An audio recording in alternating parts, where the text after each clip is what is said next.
still get.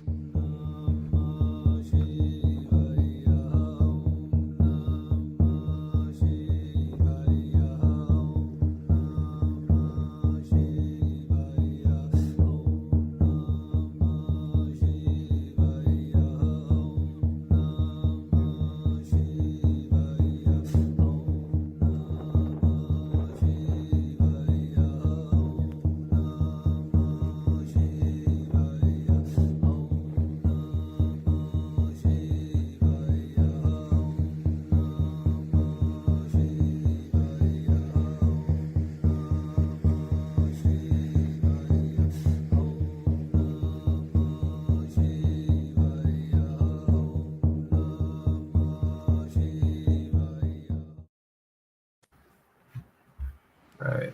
Namaste. Sorry, brothers, you guys were still busy chatting, and I was trying to set up the intro video. And next thing I was launched, I was like, I forgot. Big love to you guys. Big love to everybody that's been waiting in the chat. Sorry, I'm a little bit longer than the usual, few minutes late. It's like I suppose you guys know by now. I'm fashionably late. I always have like 5,000 things going on. I've got the bunnies to look after, deal with my son's mother, deal with my son, deal with my dogs. I'm going to have to let them go out to pee-pee just now. Forgot that. But we've got a wonderful discussion here ahead, integrating the duality of Saturn. We're going to be looking at that subtle aspect of Saturn, which is like related to the karmic and what we hold, and how much of the occult in this modern age seems to be up here and not in here, which I think is a real issue. You know, there's something to be said about leaving the head. The headless horseman, I think, will become a part of our conversation. We've got a lovely team here. I'm going to go around clockwise, and just because it's easiest, and introduce everybody and give everybody a chance to say a few words. We've got Indy Sage. Indy Sage is a shadow worker. He's also an anthropologist. He's also very deeply engrossed in Taoism and other forms of occult sciences, very shamanically inspired, very much in tune with the nature, and just an awesome brother. Always got his head into like about 5,000 books. We've got dear Zerilath here. Zerilath is also Zerilath Immortal. He's also very much inspired by nature, the nature spirits, the shamanic path, and he's a druidic disciple. Is that the right word to say? You're into Well, I suppose I'm no disciple, but I'm initiated in the Temple of the White Dragon, which is Seth Gasposa's mystery school, and so that's been a very primary kind of foundational framework through that mystery school, and is that druidic with my learning, essentially, growing development journey, and otherwise it's its own thing, or I'm my own thing. Franklin was asking, is it that a druidic study? Sethicus has druidic bloodline, right? So I am learning from a druid, but it doesn't make me a druid. Ooh. Fair enough, brother. Well, there's the druidic feeling I get from around you, that old lineage. And so he also podcast. He's also got a podcast channel. Take a look. It's in my recommended podcast list. We've got Cosmic Prankster here, who's sort of a modern day John Dee. He channels without a crystal ball, connected to the Fae. He's channeling a language, a whole system of occult correspondences and occult potential workings, the cosmology. It's an entire system he's been working on for a few years. Very, very extensive. And I'm the Bush Whisperer. I'm the local shaman here in the southern tip of Africa. And I got my fingers while I was first into Western occultism, then into Oriental occultism, and then I got called into the wilderness. And that's my story. So, yeah, we've got a wonderful team here. Do please say a few words about yourselves. Welcome, Mexico. Obviously, lovely to have you here. And please say a few words about yourselves while I get myself organized and everybody gets introduced. All right. Thank you, Franklin, for the great introductions, as always. And should be a really exciting show today. The topic's very intriguing to me, integrating the duality of Saturn. So I'm ready to have like an amazing discussion about integrating the two aspects of Saturn, to me being the body and the contracts or the money. And so that's my take on it so far. But I'm sure we're going to expand this topic and this discussion beyond our wildest imaginations. So it's gonna be awesome. But as Franklin mentioned, I've got some roots down in anthropology. I've studied mythology for most of my life, and I've studied ancient philosophical Taoism for about 25 years in going. So I've always been very versed in mysticism and the mysteries of life. So I'm always looking for a fresh take, and I like to have dialogues with everybody I come across. I'm trying to learn something new every day, whether it's in a book or with a discussion or whatever it is. So it's great to be here today with Zeralath on the show for the first time here today. So welcome, Zeralath. I'm glad to be here with you guys. Hello, everybody in the chat. Hey, Mexico.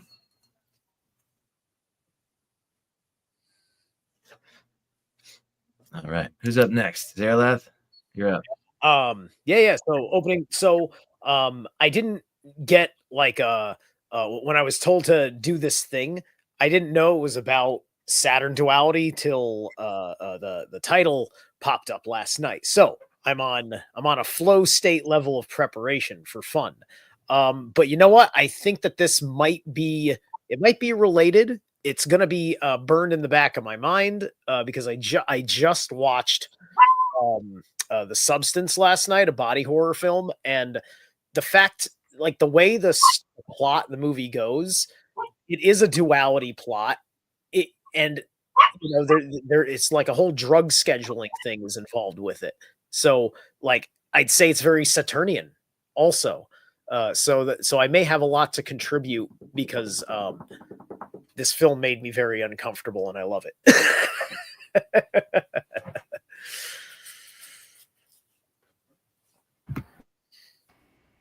All right, I guess I'll kind of introduce myself. And by the way, Zeraleth, don't worry, I'm not prepared either, so you're in good company.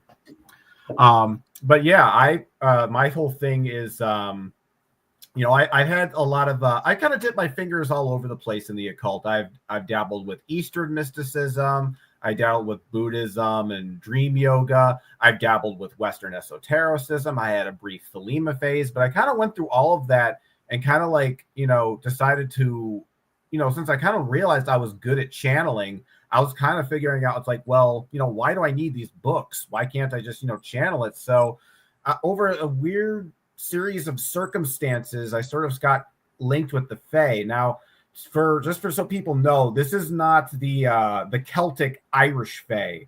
These Fae call themselves the Ezethians, and they basically exist in a realm outside of our known space and time, which they call they divide everything into bubbles called Zerfaxes and Zarfaxes. So basically the idea of a Zerfax is it's sort of like a fourth dimensional space. So like the room you exist in is a Zerfax, and then what's outside of that room is another Zerfax. And so the idea with this system, which I call Zarfaxology, is it's basically understanding this fourth dimensional landscape or this higher dimensional landscape and understanding how certain modes of consciousness and ideas and information reflect amongst other Zerfaxes. It's very interesting. There's a lot of like weird intuitive stuff, but it's definitely given me a very unique perspective on the occult. And it's honestly made me question a lot of my old occult beliefs and assumptions. So this will be an interesting topic today. Yeah, man, I think we're definitely going to be rocking and rolling. Excuse me while I get my fire stick all fired up. So I hope my audio is okay. Mexico, if you could tell me what it's like on the YouTube machine. With you guys, it's sounding better now. It's not at all disturbed, is it? It's not too loud or too soft or too... Okay, great. So I'm actually going to... I don't believe in teleprompters. But I'm going to read the write-up I wrote last night because it's going to sound funny, but I can't remember what I wrote.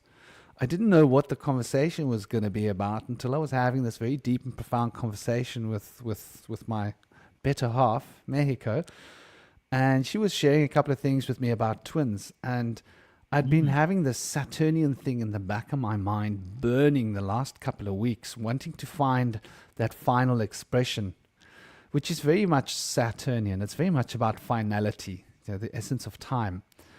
And so I got to contemplating and I started writing, which seems like an entire article. I can't believe how much I wrote. It was late, so I'll read through it, and I think it might trigger a couple of thoughts in my head, because when I was writing this, I had so much running through my head. So here goes. Saturn holds many keys as the Lord of Time, regulating the cycles of karmic association, the mindful contemplation required to delve deep into the spiritual roots and causes of things, while reflecting and representing the infinity of space-time resulting from the continuity of change. Change being that wheel of time that is consistent, that crunches everything under the proverbial wheel of time. When considering the occult or spiritual sciences that are found through Venus's gateway, the gateway to the mysteries, understood through the solar rationale, the Pingala and the Vedic cosmology, that aspect of the rational etheric consciousness, and perfected by the lunar sublimation, that Ida, that emotional intelligence, that emotional ability to intuit, as the cause behind effects, this sphere, the Saturnial sphere, can essentially be seen as falling under the purview of the number 8, or Saturn. And so it is that this 8th numeration brings the fruition of the 4 structure, 4 being that the builder's notion of creating a fundamental structure that is constricting the expansion of Jupiter. And so 8 becomes the manifestation of the fluid movement, or the dynamic expression of the number 4 as 8.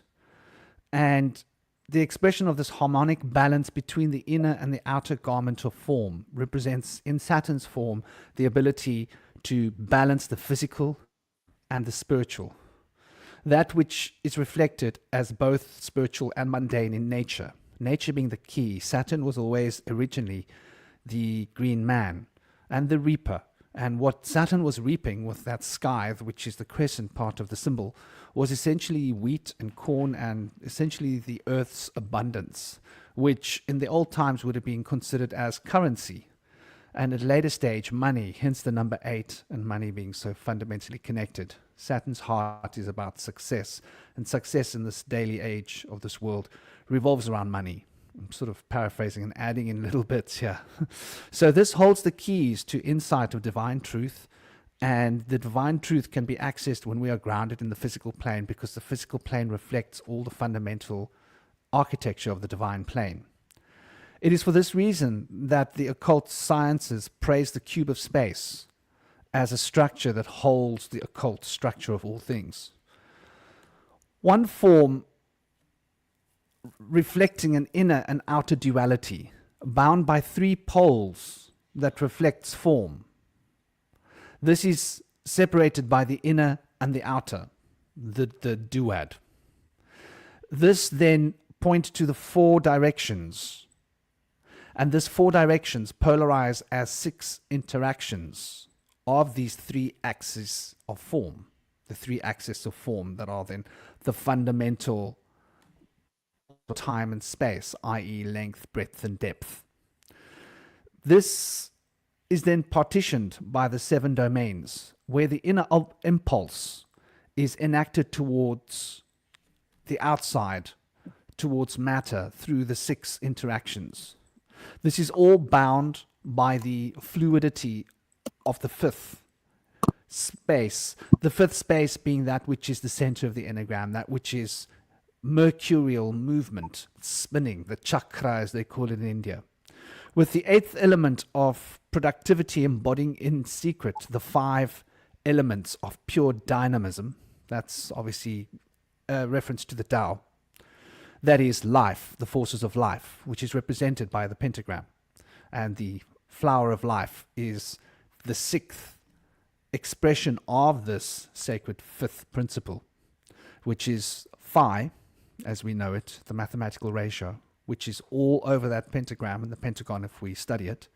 It then orchestrates the octaves of being, that the life of 5 can find a place to become complete in its foundation of 9 divisions. So we have the enneagram born, and we see this dance of the 9 numbers here in this little phrase, which is a sort of like a catchphrase I sort of intuited while I was writing this. I thought it was quite telling how these numbers compound and how all of the 8 elements are profoundly connected through Saturn's 8 in order to manifest this completion, this foundation, which is 9, which is obviously that humanitarian element that produces Mars's powerful outpouring that manifests matter through the first house of the zodiac, Aries.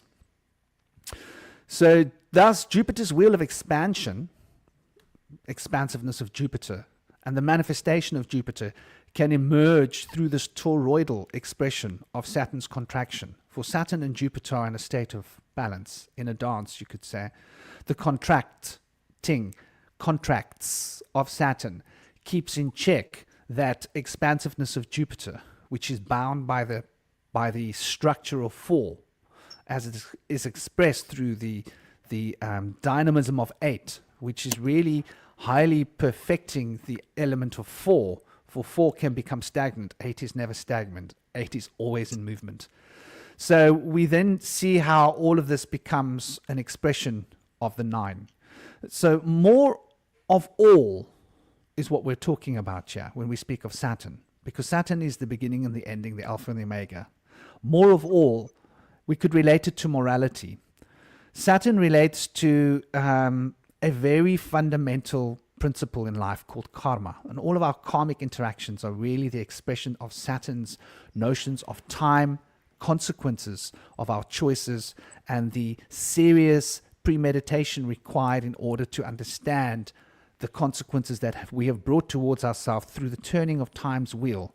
And Saturn brings to us all of these proverbial economic reactions to the expense of our life force energy, which is a perfect mathematics. And I always see mathematics as being so close to Saturn's heart, as Saturn seems to rule the sacred geometry, or the dynamic expression of the principles of sacred geometry as it is seen and shown through the principle of 4. And for this reason, it's seemingly obscure, but the adepts of the ancient times wanted to protect the sacred knowledge, because in this expansiveness of the consciousness field through the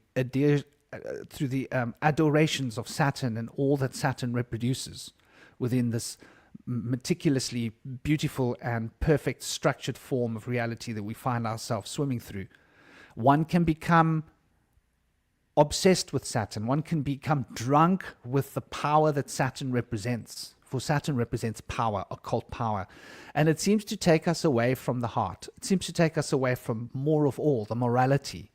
And the morality is really a safeguard to maintain the integrity required. For Saturn in the cube of space represents that inner direction, that direction going inward.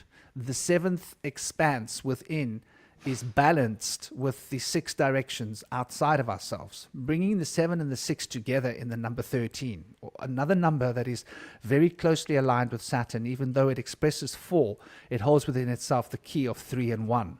1 and Saturn, 1 and 8 are very closely aligned as well, because they both have very powerful career influences in our natal charts, the Sun and Saturn, and they both have very powerful perfectionist qualities coming into fruition, and being bound by that humanitarian element of number 9, which is really Mars's martial mastery of Saturn brought into a humanitarian context where we want to become a transformer, an activist to express that humanitarian potential in the world.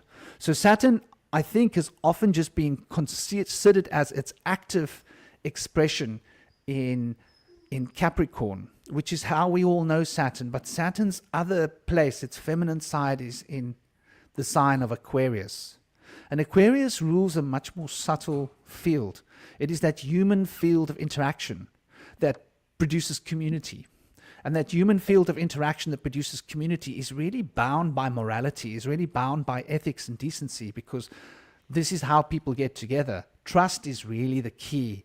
And so I see trust and faith as being sort of the hallmarks of Saturn's ground that we can walk upon.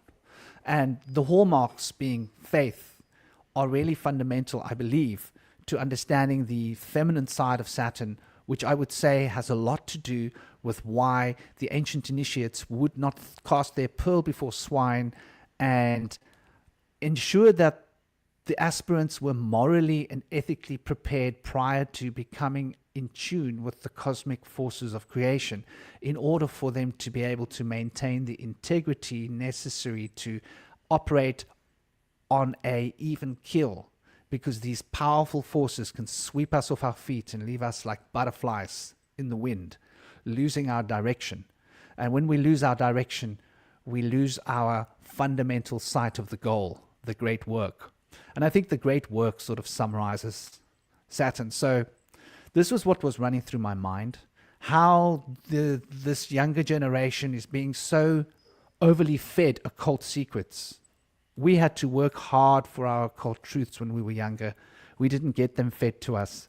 And we're in this world where instant gratification and McDonald's lifestyle seems to be just feeding us information, simple answers, where Saturn's nature is contemplation and patience, that father's element, that patri, patera, whichever language you want to look at the ancient roots of, which relates to pater, father.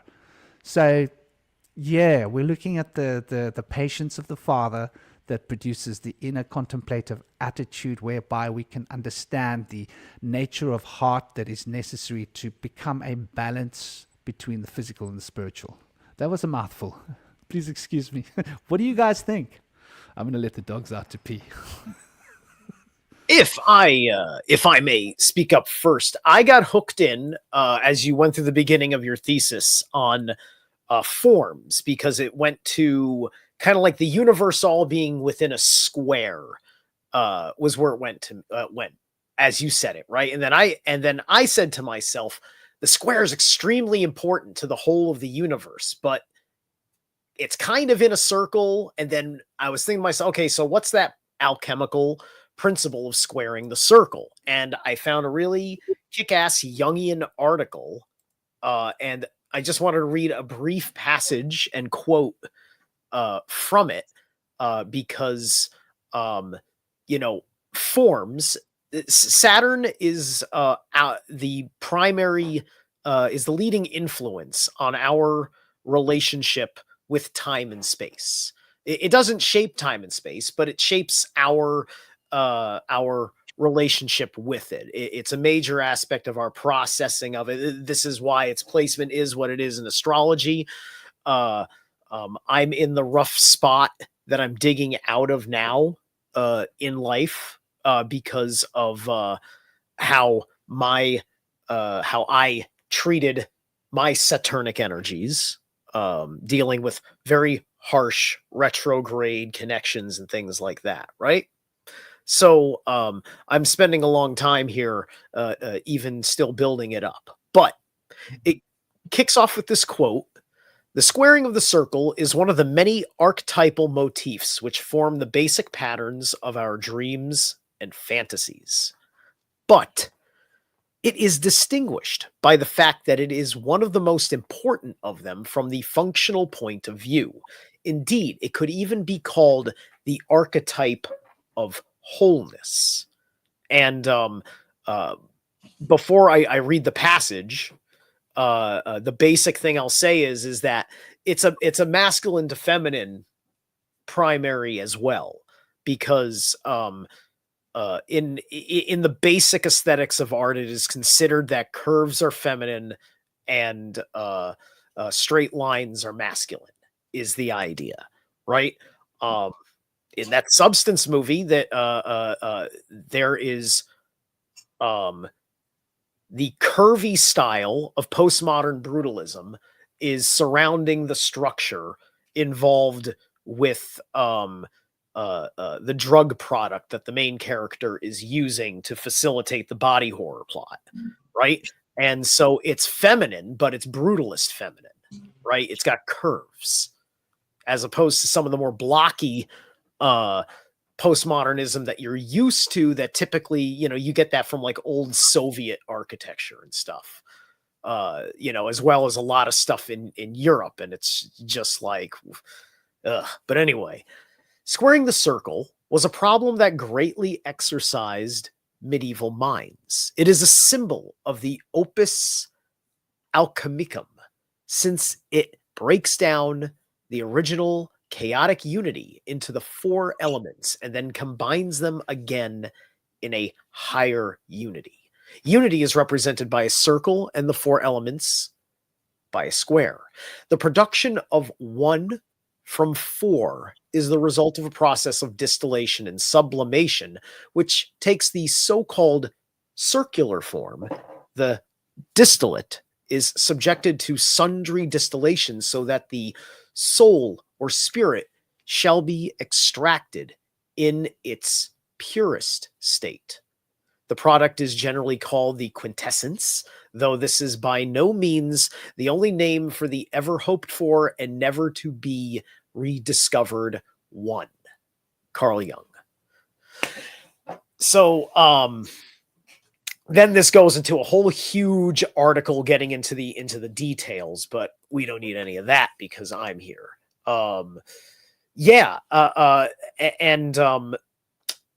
There's also the triangle is involved in the higher form of that as well. So there's the wholeness, and then it's kind of like the trivium and the quadrivium on the mental plane, if you will.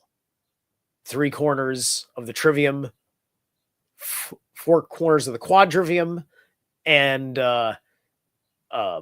Bush, you're muted. Are you talking to me or talking to somebody? I'm calling my dogs. Oh, okay, great.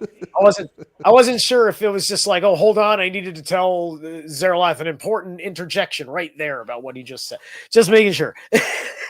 Because my eyes will glaze. I'll be lucky to notice visual cues. Because that's what happens in flow state. I have to stare off into a blank focus point and just listen to the, I don't know, my daemons or whatever the heck is happening here in my natural ability to think. Anyway, which certainly this manner of being a flow state minded kind of person who likes to operate on this more primal side, this less structured and regimented side, you know, which kind of is involved with an immaturity of not wanting to grow up and be interested in the awareness of the order of things. It's that, like, ignoring the Hierophant card, just like Hierophant reversed your entire life, and the Hierophant is Saturn, right? And in the way I read tarot, Hierophant is Saturn, unless the symbolism in the card is asking for something different, in which case I have to ask myself if I want to use that deck. So long story short is, right, a mind like mine is, as well as a body and my spirituality, although my spirituality I've been working on for longer, all had to play catch up. You know, I'm a living example of Saturnian ass backwards. So you do things the opposite way of me and you'd be fine. But the problem is that life ain't that easy, and that's why we have horror films that show people making stupid decisions because they refuse to grow up, because this is what happens as Saturn giving you your punishment, and that's the karmic aspect of it. I love that.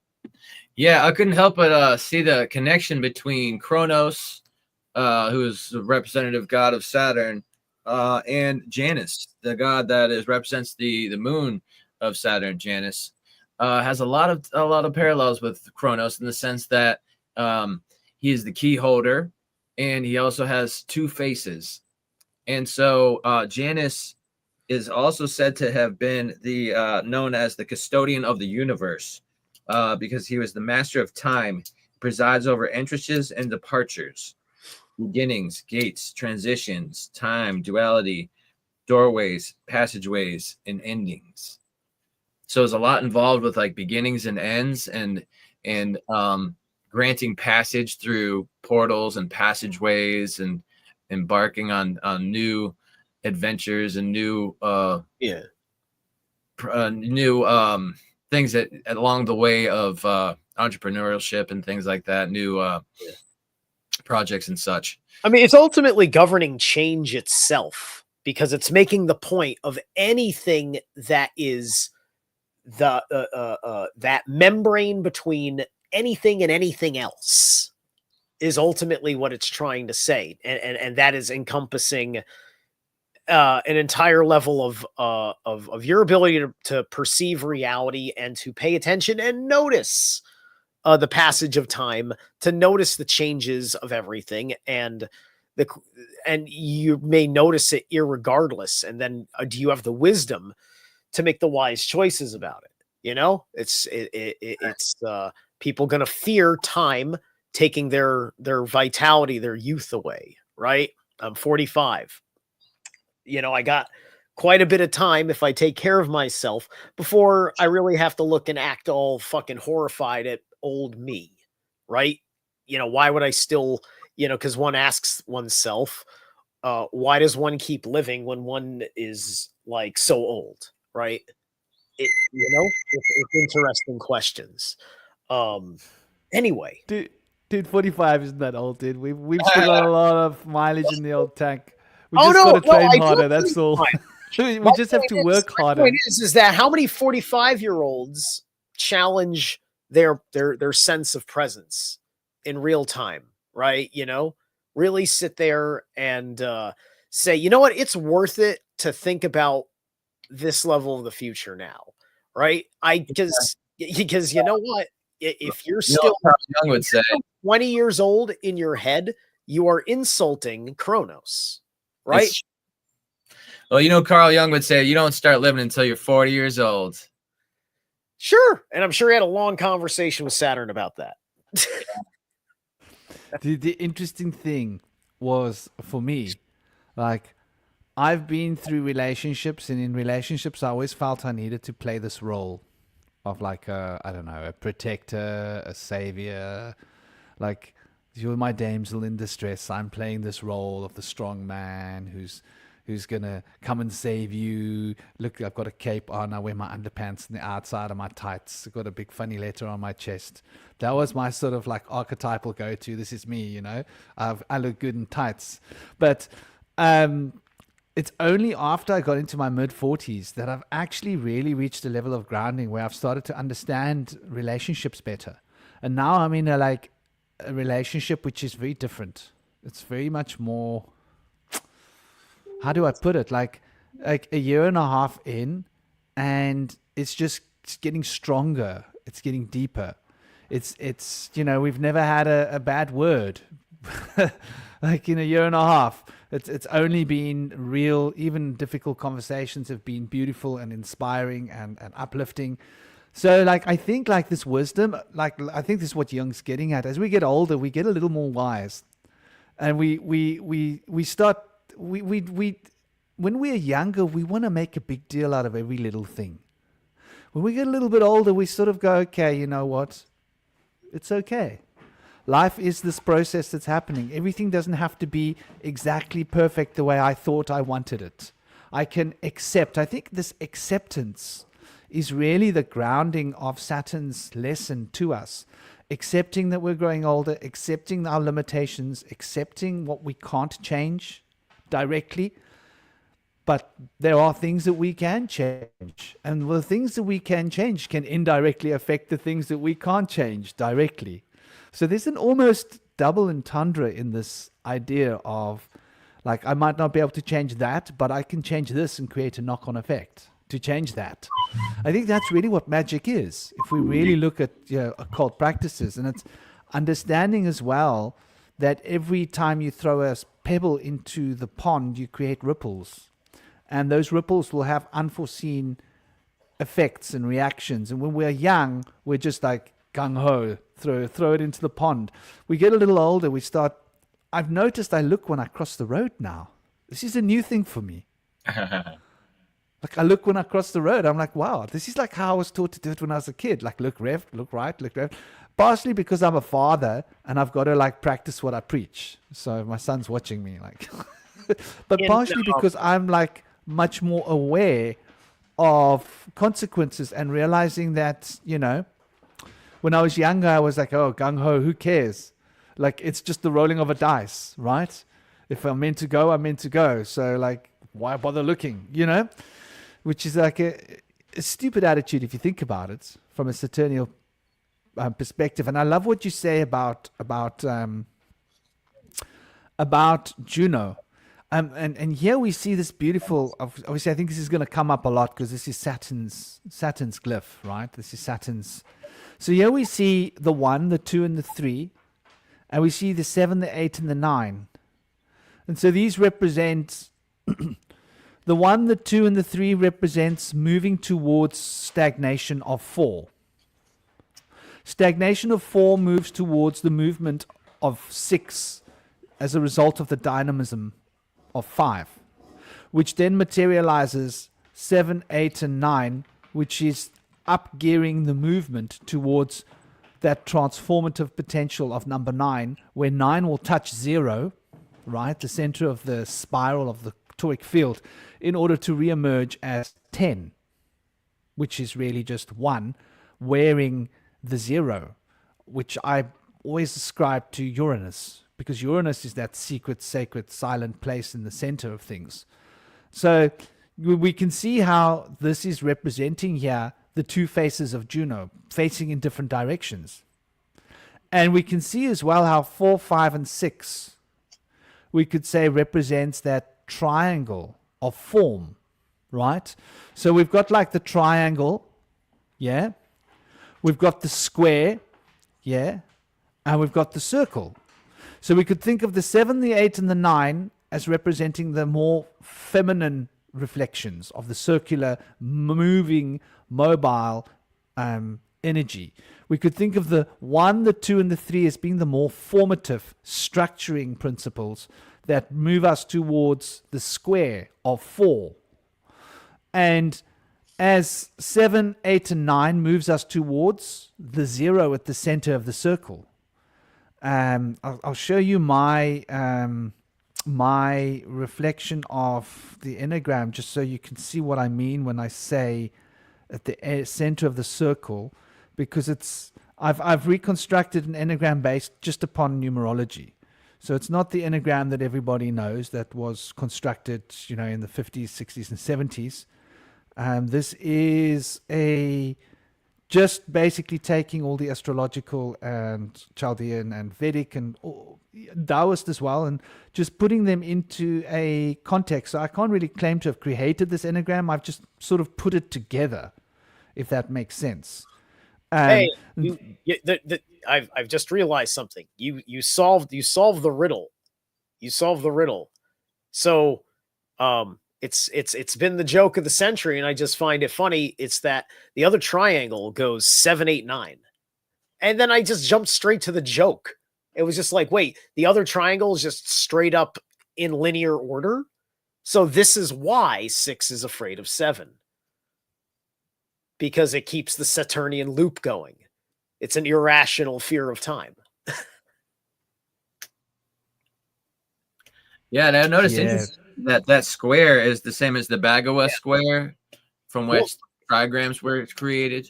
I now actually can see this symbol as a runic sigil, because we're looking at Ingvaj being polarized by Isa, right? Because Ingvaj is 2 kenazes, which are the open triangles as such that are intersecting, and then in the center is the seed of creation. That's the idea. So the creative principle, the generative principle is in here. This is kind of like a gyroscope type of thing. In a 3-dimensional plane, those would be pivoting along the axis opposite each other on magnetic dipoles.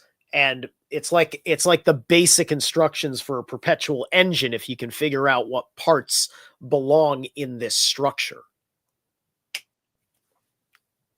Interestingly, in the trigrams, the 5 was a mystery number which never made it into the trigrams, which made the 9 into 8, which is why there are 8 trigrams. That's the exact pattern that it follows. And the way that I see it is that the the numbers move like a knight until they get up to the corner where they go up down the stairs 4, 5, 6. Yeah, it moves like a bishop along No, the blue line. No, it moves like a knight. Yeah, he's right. It's like a knight. It's kind of like that L shape where you kind of jump from one in chess. Yep. Now once it gets to the 3, once it gets to 3, 3 just goes up, and then 4, 5, 6 runs down and then jumps back up to 7. So that's its own little thing right there. But then from 7, it goes back to moving like a knight to 8, moving like a knight to 9. Which is interesting. And it's interesting that there's so many tie-ins here with the Saturnian sigil, and also with chess, and also with ancient Taoism. So this is a very universal set. Yeah. And what I was saying is it's the blue line moves like a bishop. It just goes diagonal. Yes. Yeah. Yes. Yeah. So it's bishops and knights. Putting that with Jesus and the seed of light of creation, that line. Right. You could see like the Church and the Templars, right? Yeah. This symbol could get easily incorporated into their occult symbolism, and it makes sense if there's this allegiance between clergy and holy warriors. If anything, I kind of have a weird observation about this symbol. I'm kind of thinking of it because I'm thinking of it in terms of Saturn and how time is structured. I'm thinking like, how does this symbolize the momentum of time? So I kind of think of it almost like a rocket ship, because like between the 2 and the 8, you have like a diamond shape.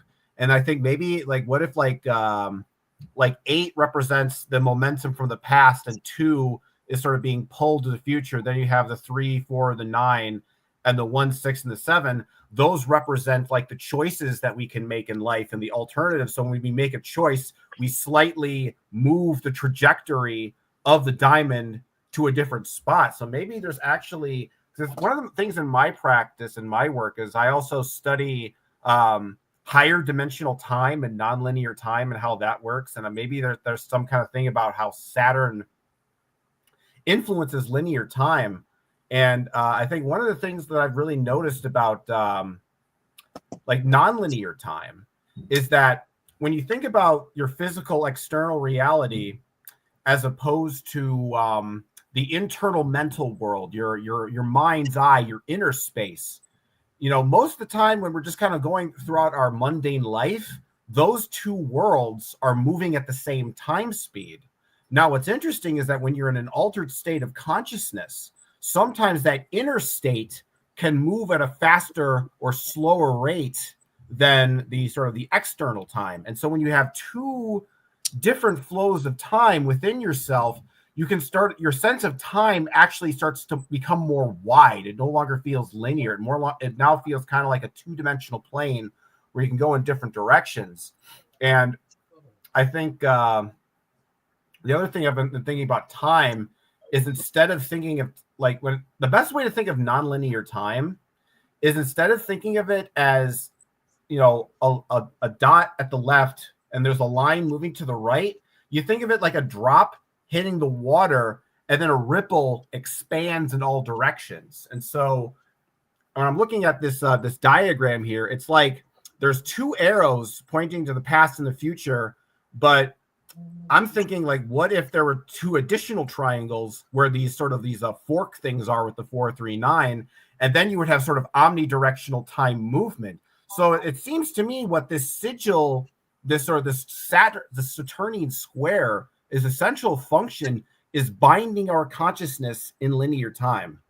Those are my thoughts on that. Totally. And you can literally see it if you're looking at it, right? Like, you're looking at 2, you got 2 in one direction, and you got 8 in the other direction. And 8 is bringing up the rear, is bringing up all of the karmic content, right? And 2 is projecting like what your aspirations are, but they're not that simple, because they work. The forward becomes the back, and the back becomes the forward as well. If we look at it, it's interesting. If we look at the sigil, that it almost looks like there's a square in the center that we're looking at from a weird angle, and then there's a cross, if you can see the cross, and a cross on the other side, and then there's this line connecting the two crosses in the center of the square. And so the center of the square becomes 5 with that line. And so we can see, like, yeah, we've got the Ida and the Pingala as well, the electrical principles of 1, 2, and 3, and the magnetic principles of 7, 8, and 9. And it gets quite interesting if we look at, like, basically this is what I was getting at with the 0. So you notice here, number 4, I've got the builder, right? And the builder represents the north node and Uranus in numerology. So the builder is really got to do with planning the future, looking forwards, having a clear idea of the future. The mystic, number 7, and numerology 7 represents the south node. South node represents karmic influences from the past, and Neptune. Neptune is that deep emotional content that we carry as a reflection of things that have happened to us in the past. Powerful currents. So this Neptunian and this south node energy of the mystic, you could say, relates to the past, relates to the sunset. And the builder, as its notion of the forward, is so fixed and so structured that it's able to see into the future through the north node's ability to plan and construct a plan that will move us into the future, which is what building is. In order to build, you need to have a foundation, you need to have a building plan, you need to be able to follow that plan so that you can get to the point where you've created the structure you had in your imagination. So 4 and 7 become this polarity of the past and the future. I think of 4 as well as representing stagnancy.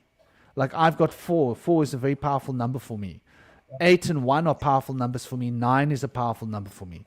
So those numbers are all, like, really a lot to do with my personal numbers. Like, my name is 108, which is really 9, which really breaks down to, like, the vowels and the consonants, which break down to 3 and 6. So 3, 6, 9 is hidden in my name. So there's that Jupiterian element. Jupiter marches through the shadow of my night, like leading all the planets. So, like, there's a lot of my planets moving through the darkness into the mysticism, and obviously Scorpio in the north node represents this powerful occult attraction that I have. So we can understand how these different elements, like, work through our personality, and we see Uranus here as representing number 7 in the center. So 9 has to become a maturing 8. Saturn has to become perfected by the humanitarian element of 9, where all of that working energy and all of that discipline that's been focused is actually actuated by 9, put into a place. Like, when we speak about the martial arts isn't just learning martial skills. There's powerful morality behind martial arts, any form of martial arts, whether you are Japanese martial arts or Taoist Chinese martial arts or Indian Kalaripayattu martial arts or Norse tradition martial arts, whichever war arts you're practicing, there's a strict code of ethics and honor that you have to follow. Honor and ethics are always, like, the warrior's sort of most fundamental ground that they walk upon.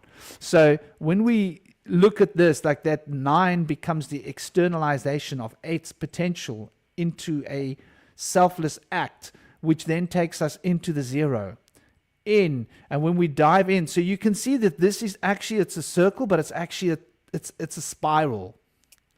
I've drawn it as a circle, but the implication is that this 9 goes towards the 0, and when the 9 touches the 0, it re-emerges from this toric field as 1 from the other side. So this is actually a toric field we've got here, and there's no accident that there are 18 interactions, running through this story here. And these 18 interactions have another 3 principles, another 3 fields of interaction, which are the 21 major arcana, right? So we've got the Mem, the Shin, and the Aleph. We've got the Hanged Man, right? We've got the Magician, and we've got the Judgment as being these representations of the outer circle, the orange and the blue. And then we've got the 18 influences, which we can see is like connecting to other ancient languages as well. Very interesting, as these interactions between these, and the entire scope of the story is really being driven towards Saturn, being driven towards Uranus through Saturn's potential. So the entire story becomes the story of the world as the reflection of the Fool. Because the Fool and the world are like, they are so connected. In fact, the Fool manifests as the world because the whole process of the 21 major arcana is really the journey of the Fool. And the journey of the Fool starts in the world in order to bridge the world with the spiritual domains. So we can see that all 22 archetypes of the major arcana are really accounted for in these interactions. So this is actually a tree of life. This is a Kabbalistic tree of life that is done using the Enneagram. That's really what this is. And yeah. When you're ready, when you're done with your thought, I had a thought. so that Uranus at the center is the key, and that Uranus then binds these three principles that you were so well pointing out, both of you in different ways, the square, the circle, and the and the triangle, as represented in these three principles, and represented as well in the three states of matter, in alchemy. So when we're looking at the sulfur and the salt and the mercury, we are reflecting these three principles as a physical anchoring point of these concepts. Please fire away, brother. All right. I hold this image for a second, because I actually this is where my thoughts were primarily dwelling. I was looking at the form of it, and I was thinking to myself, because my Libra energies like balance and symmetry and stuff like that. So alignments and things. And I'm looking at this, and I would almost say that what would best serve this diagram would be to flip it. Everything's the same except that you're spatially putting the 4 on the bottom, and now you've got it on the diamond. And then that also would show with the blue axis in a erect alignment like the axis mundi, and thus its ability to spin and hold itself, which is going back to all my thoughts on the perpetual motion. And I thought to myself, the 4 is the way to do it, because even though it's standing on edge, it's also standing on the security of the 4 numerology, to have a complete and strong foundation, yes. Right? I was even thinking about that as a principle with your Enneagram chart in and of itself, as I was looking at some of those elements and working out, does that numerology make sense on the Enneagram end in the way its forms work with what my idea is. I think that it largely does. I'm working out one bit about that number 4 in my head, but just because I was looking at it almost like I was looking at it like left hand, right hand path, and it felt like that if you flipped the 8 and the 2, it would put the empath on the left, and then you've got activist, empath, mystic, artist, adventurer, and then the right-hand path would be leader, workaholic, optimist, builder would be the idea. Unless you need to have the one aspect, because I consider just the empath thing to be more left-hand path. It would, because I kind of see this as almost like the human body. Whatever's in the 9 position is like your head, right? And so if you think of yourself as an activist, then you need at your feet the adventurers and the builders, right? It's this kind of idea. And then each one of these spots represents an extension of you by body part, right? Your feet or the ground, the people on the ground that the activist needs are people that can build something that they're acting upon, and people that are interested in doing it and going into this novelty, right? Workaholic and leader, like the 1 and the 8, that would be like the shoulders. Who's the devil on your shoulder? Who's the angel on your shoulder, right? And that's why I thought to myself, the empath and the leader's going to be kind of like the devil, who's going to be like, this is what you want, this is the goal, this is the mission, this is what this is what you agreed with your higher self, or with your best friend, or with your wife, or with your kid, or this is the leader saying that stuff, and then the empath would be over here saying like, no, we can't do this. This isn't very considerate of how other people feel. In fact, you might feel horrible if you do this, right? And so that's the angel. So that's the moon as the angel, right? Does that make sense, or does that ruin your world? No, that makes perfect sense, because when you say about the four, I actually presented this in a. If you go and look in my Enneagram folder, if in the podcast, you'll see I actually draw this powerful distinction about how four is that most fundamental point, but four would become totally stagnant if it wasn't for the spinning of five. So five represents the spinning of the axis, and four represents the pole of the axis. So the axis is really 4 and 5, but 4 is that, like you say, that grounding rod, and 5 represents that movement.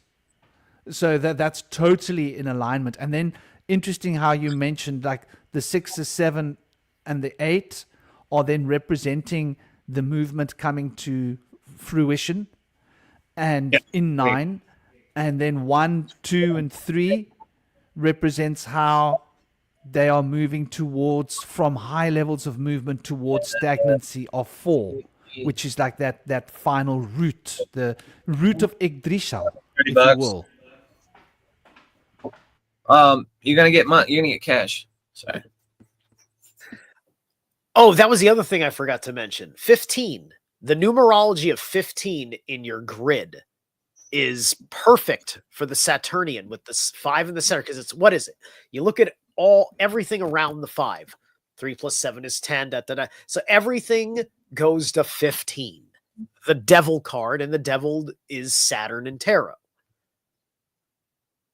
Excellent work on that. And then that made me think, again, because of my alignment thought before, I last week I was looking over some stuff, and I made a connection. I had seen again a famous Mesopotamian depiction of the demiurgos, right? It's the lion-headed deity with the spear, and he's got like a snake wrapped around him, got him entrapped, and then he's sitting on a sphere, and I believe the sphere is the world, it's the globe, right?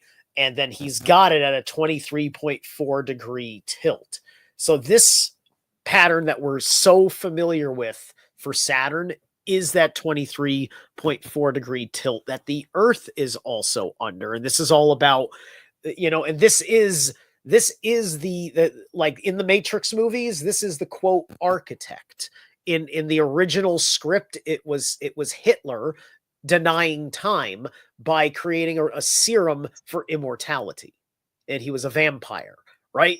So dark Saturnian forces are the same thing as vampiric necromancy. The movie Nosferatu. Where did you see this film? Was like this. What's that? Where did you see this film? The movie Nosferatu? Okay, that's not the film you were talking about originally. Oh, okay, the movie The Substance. I just watched it last night on the internet. Okay. Yeah, it came out just a few months ago, and I'm not talking about this film, but I was mentioning, because I brought up vampires, which is actually kind of related, but it's more like witchcraft with The Substance. But with the vampire, I brought up Nosferatu because Robert Eggers likes to make things very historically accurate to folkloric depiction when he goes and makes his little films. So he used all forms of proper history about Solomonic magic, which is Saturnian magic, because he is the Lord of the Rings. That is the archetype of Solomon. It's what Tolkien based Sauron on as the Lord of the Ring, right? These are the rings of Saturn. What's up with the ring makers? That's a funny little fucking phenomenon. So I was just bringing up the demiurge was my main point, right? Because I was getting into the concept of the prison planet, right? So this equation that we're looking at here, the way this is in its sense of alignment, is the prison planet, right? The spin is not happening, right? Because it's just sitting there. It's not on its axis. It's not balancing anything. It's just succumb to gravity. It's just the cube block, right? In fact, perhaps it is not such an evil symbol, even if it's black, but all these black cube statues all over the world, like in New York City and stuff like that, I've seen it. Most of them are built to spin. It's heavy, and you can go use spin.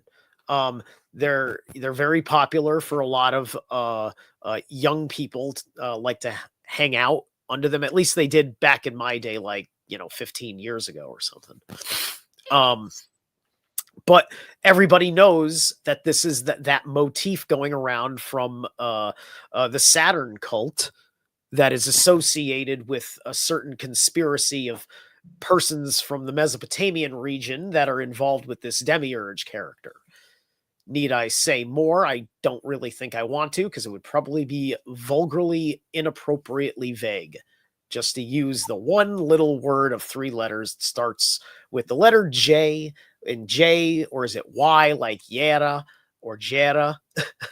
And Y is allegedly the letter J, so new, right? Especially like because we have Jehovah, we have Jove, right? Because Jove is Jupiter in Latin. So anyway, that's the Jupiter side of the equation.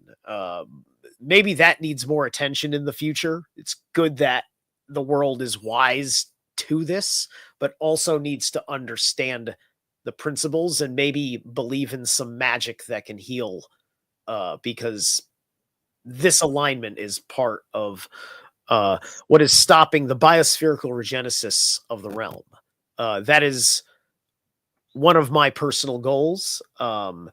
It is a goal that I came to understand in clarity. That term comes out of the mystery school that I'm part of, right? So that's a Temple of the White Dragon principle that I believed in before initiation.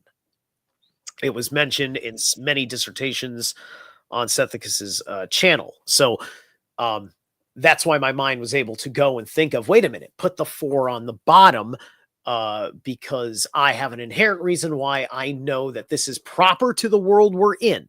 Because in reality, all this stuff, the way it is, it's written in all those textbooks. Yeah, that's all written to this alignment that's hurting us. And it is understanding that and finding the divine option. It puts us in a phase shift that begins the healing process that may or may not trigger something upstream in the event field. Thelemic foundations. I wanted to say one thing about Thelema, because when we were talking about the ripples in the pond earlier, Bush, that made me think of something that Crowley said that is not his per se, other than to be a distillation for the profane of a universal truth that was part of his craft. And that is that everybody is unconsciously performing magic in one way, shape, or form. Right? So Crowley's methods were to have zero agenda at all. It's just like, you're down with learning to do what I do, to have fun. Go have fun. Just like, that's it. Like, no, like, and this is your great divine responsibility. Like, nothing. It was just like, go play in the world. Right? I mean, like, I wouldn't recommend killing anybody, but that's on you.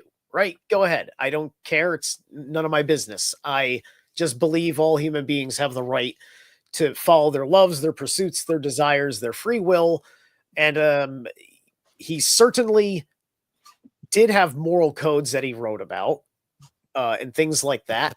But because his presentations, his direct things he had to say, the manner in which he conducted himself in public and whatever, it's just like you would just think he's just trying to make everybody evil, which is not the case, but it caused a lot of evil to come into the world.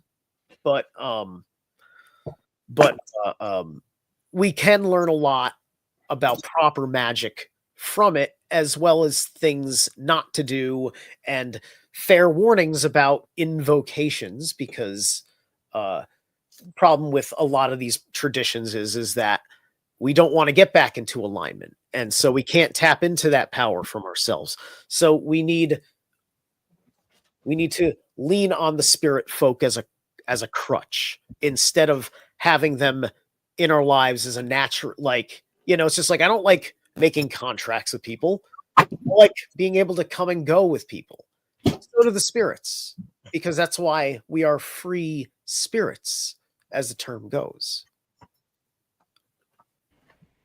Yeah, I like what you bring into the conversation about the moral element. And like when you're saying that, I'm looking at this image, and what this image shows to me is a contract. It shows like where I want to get to. Let's say hypothetically, the green arrow, and then it shows what I've got to pay to get there, and what forces I've got to be bound by as a contract, and how the blue officiates the adhering to the letter of the law of the contract. I also see it here reflecting the expansion of Jupiter, right? Where 1, 2, and 3 represents the expansiveness of Jupiter, and the 7, 8, and 9 represents the contractiveness of Saturn, as I see it, and revolving around the contract of 8, and revolving around the potential of 2 in order to reach 3, the expansiveness, revolving around the 8 in order to reach the foundation of 9, which is that human expression of 5. So I think there's a lot there. And like when we talk about Aleister Crowley, and I find this really interesting, like you say, there are a few things we can learn on both sides of the scale. And what Crowley did was he basically, like you say, he presented it like there's a playground out there, come and have fun and play.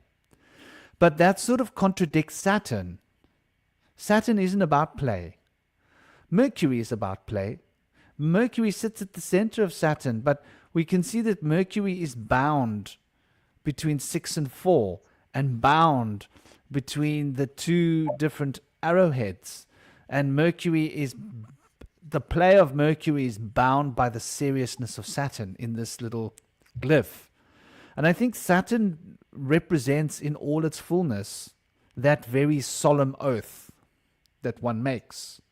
And that solemn oath is a reflection, I think, of a ethical and moral choice based upon understanding of karmic influences that manifest through time. And so almost if you look at this glyph, it's sort of saying to me, be careful what you use magic for. Because that square at the center is what you're going to be stuck in, right? And whatever you manifest and create around yourself, it's going to be binding you. You're going to be bound by your choices. And so this glyph to me represents patience, represents acceptance, represents forbearance, represents that observing like very carefully, like a spider. Yeah? Like a spider. The power of, yes, covenants, exactly, Bernadine. And that spider consciousness, as I call it, the spider sits and it watches very carefully. Yeah, if you have showdowns, we get big spiders here, and they come and they chill and they watch me, and I've got to overcome my fear and like go to sleep with this guy like next to my bed, and I'm like, okay, cool. If you walk over my face when I'm sleeping, you do not bite me. I'll try not to squish you. And they're big. They're like the size of your hand, man. But they're not dangerous. They just got big teeth and they're scary. And they can't like cause you any serious, like, shouldn't hospitalize you or anything like that. I don't believe, not normally. But anyway, my point is the spider has that ability to just sit and watch you very carefully with their 8 eyes and their 8 legs, and sort of strategically align itself in a position where it's got all of its potential and possibilities to make choices. I think this glyph represents that spider to me. Like I see the spider staring back at me as my guide in this glyph, and it's talking to me about that consciousness of the spider. Like you spin your web, and you very carefully watch what you're pulling into your web, and you very carefully, with great deliberation, spin that web and manifest step by step what it is you want to build. So that building energy needs to be under the domain of 8, needs to be under Saturn's care. And I think this is what Crowley was moving away from. He was moving away from the solemnness of 8. He was moving away from that moral code that in ancient mystery schools you wouldn't be getting access to the high, powerful occult truths unless you were deemed as being ready morally and ethically. In other words, these two opposing forces were not going to pull you away from who you were, because you are that blue line of integrity. That blue line of integrity is who and what you are. You are stable within yourself. You are in a state of 6, binding to 4, and the harmony of 6 is being reflected by 4, and that playfulness of 5 is in your heart's core. But it's not necessarily out just randomly, like, let's just do this quick spell and just see what happens. Let's have fun. And then later on realize, oh my gosh, there's a consequence. Oh wow, Saturn came to tell me that. Oh wow, oh let's just have fun and do this. Oh my gosh, I didn't realize that all I wanted was money. I didn't want my parents or my family to pass away and for me to inherit that. Oh my gosh, how many magicians have made these errors? Thinking that life is a playground. Thinking that, oh, well, I can do a spell to get material prosperity, and they get it in the way that they don't want it. A woman does a spell, her husband passes away. She gets a payout from an insurance claim she wasn't even aware existed. Oh my gosh, that wasn't my plan. So this shows the sober-mindedness that Saturn is required. If you want to go into magic, it's not a playground. It's a very serious domain, and what you do is going to make very powerful, serious implications, and you might not get what you want in the way that you hoped to get it. And this is where that spider archetypal potential to really observe things, I think, comes into play. What do you guys think about the spider as it relates to this? I think this kind of reminds me about the mention of a vampire earlier. They both have that dark, ominous kind of sense to them that's very Saturnian. Also, the spider web kind of like makes me think of the contracts involved in Saturnian principles. It's kind of like the web of Saturn is kind of reaching out on the globe and kind of like has everybody held up by kind of a noose to their contract in such a way. But in another way, when the spider is in harmony and its web has brilliance to it, it connects it to everything in the world around it in a beautiful way. And so there's paradoxical aspects to spiders. I also wanted to mention also with the vampirism mentioned earlier, which is very spideristic, to give a word for it. There's the devouring of children that is done by Kronos, which is very vampiric. And so there's very strong tie-in with vampires in Kronos there, in the sense of devouring the blood. And the Saturnian cults are said to devour the blood of infants and children to be able to receive adrenaline. Just called adrenochrome, which is actually a misnomer. Adrenochrome was only made in a laboratory for a short time by using mescaline and altering the mescaline compound to resemble adrenaline. But that's the kind of thinking goes along the lines of using the adrenaline as a drug. And that's what they've been doing in Saturnian cults for a long time. But I also want to mention the numbers 4, 8, and 6. And we know that there's a hexagon on the bottom of Saturn that's well known. And 4 is in China in Taoist numerology considered to be the number of death. And so I want to consider the two aspects of Saturn being drawn apart, health and wealth. when they're drawn apart into two different separate parts of your life, I feel like people have to choose between one or the other. And oftentimes it's you choose between well-being and living a modest life, or you choose in being rich. And at that point, if you're rich, it's going to be hard to have your health a lot of times because your indulgences are getting the control of you. Your greed may be getting the best of you. So when you can make your health be your wealth, you can integrate those two numbers of death and division, and you can make that into your health being your wealth. Now, in another way, you could see that your wealth is your health, and if that's the case, your bank account is your health. Your physical health may be degraded or going downhill pretty swiftly if that's the way your value system is.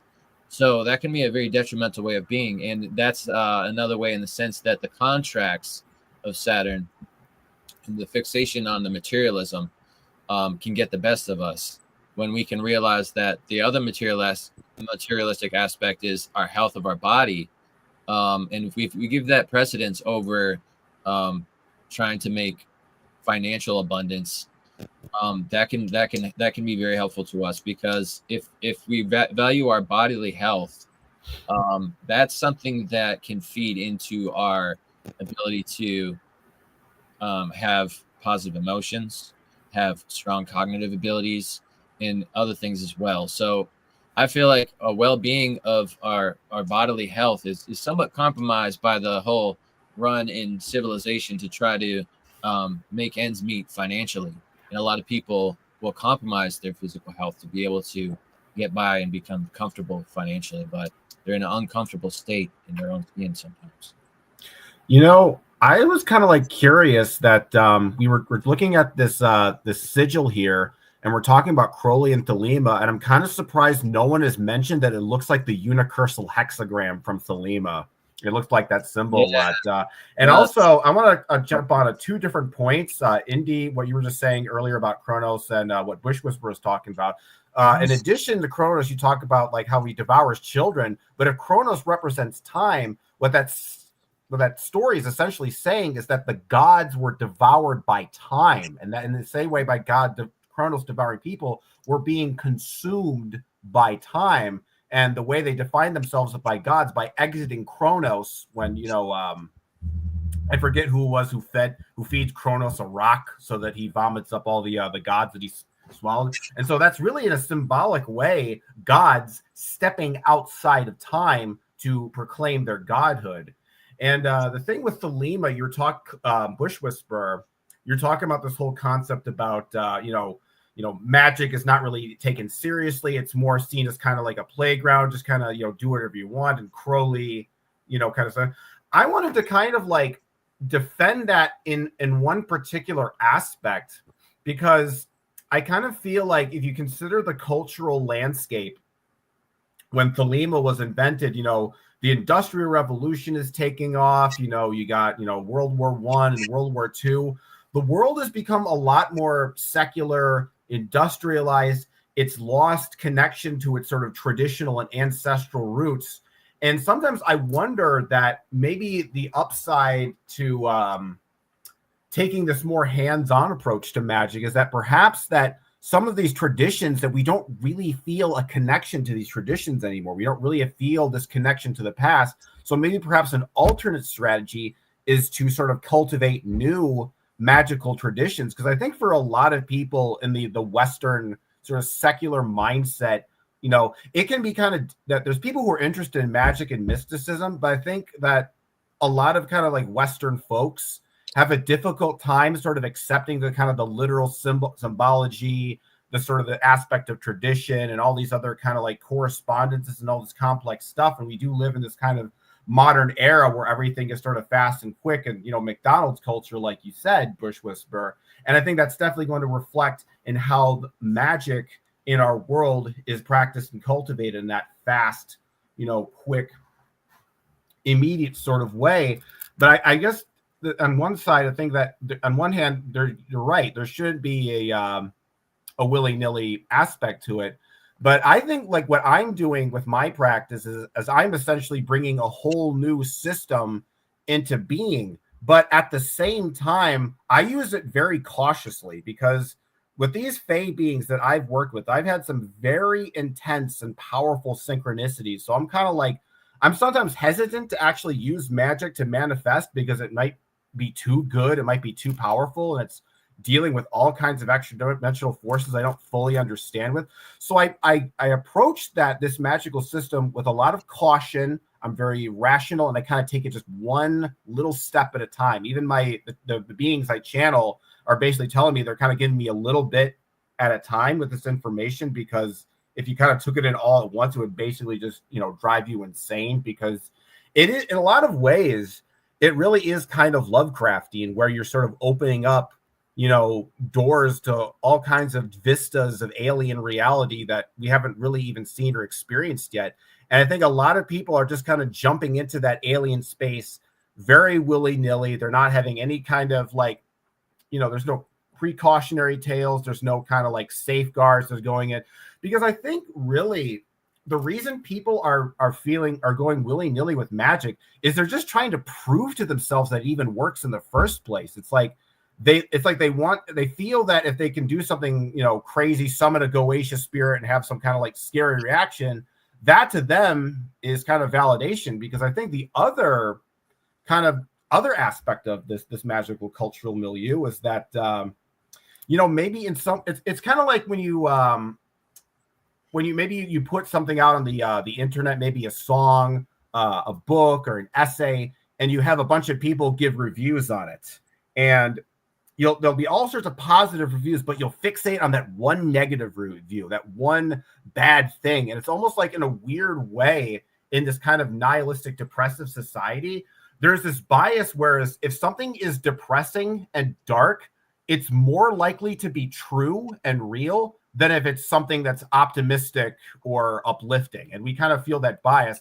And I think when it comes to magic, that same kind of factor, because if you have some kind of like a magic spell, and you say, and you see like a rainbow, because like an angel speak to you, that's not going to impress the Western mind. But, if you have like you summon a demon and you get some like sleep paralysis action, then like, oh my God, this stuff is real. So we have to really consider that.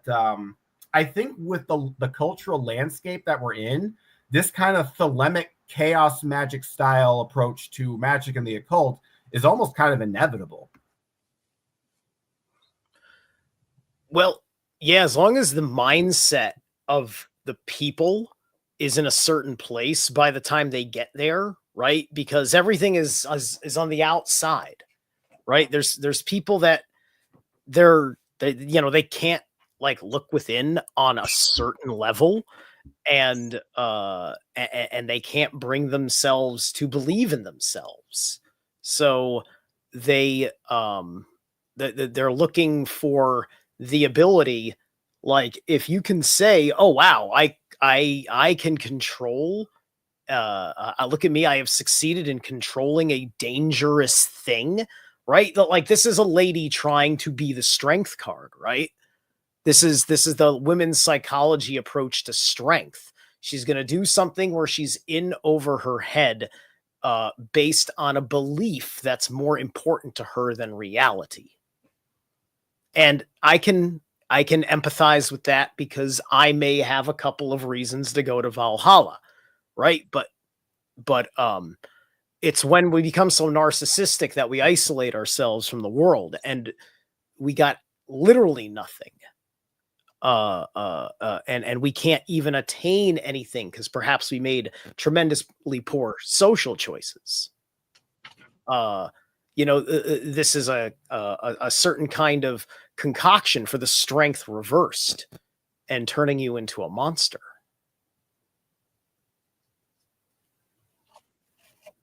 Yeah, I think there's a lot to be said there, turning it into a monster. I love that, like, the duality which is represented by this glyph. It's so obvious. Like, you've got Venus on the one side of the pole, and you got that 4 Uranus north node on the other side of the pole, and like it's striving towards the harmony of Venus. Yeah. which is really like I've spoken about this before. Like you mentioned Libra earlier. Libra is that very important point. If you break the tarot down to its active and subtle elements of the major arcana, it's very interesting how we end up with the 21 cards revolving around Venus, revolving around that central aspect of Libra, specifically Liber meaning life, which is justice. And you've got the 10 cards leading up to justice, the active expression, and the 10 cards progressing from justice towards the magician. And these then like represent 10 more inner states that is achieved by the 10 steps on the outer.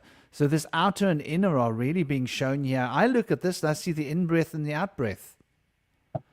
And I see the in-breath and the out-breath being bound by the axis of 4 and 6 through 5, that process of continuity of flowing and movement, and the forces of life, like you were saying, also, Indy, you know, life and life force and maintaining the body. I just want to, it made me think of Aleister Crowley. Now, obviously, when I think of Aleister Crowley, I think of this track, right? It was 20 years ago today, Sgt. Pepper taught the band to play. They've been going in and out of style, but they're guaranteed to raise a smile. So may I introduce to you the act you've known for all these years, Sgt. Pepper Lonely Hearts Club Band. Now that is the album that Aleister Crowley's face is on of the Beatles. Just randomly like plastered onto the album. Okay, well there we go. Like Aleister Crowley's affiliations were like obviously the who's who of celebrity and political allegiances. He had all sorts. He knew a lot of very powerful and very important people that were like very closely aligned with him. So of course the Beatles are gonna give him a special place. And when I hear that song, to me they're singing about Aleister Crowley. He created this Lonely Hearts Club Band, and wow, it was 20 years ago today. So that's just about 20 years after he left the world, right? Because obviously he was born on October the 12th, 1875, but he left the world on December the 1st of 1947, right? Now, this album was released in 1967, in the middle of the year.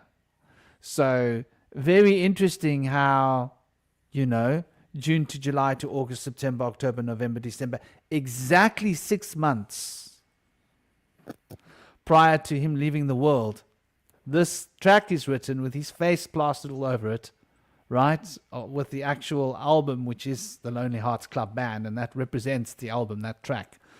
And I look at these lyrics and I see like exactly what we're talking about here, you know?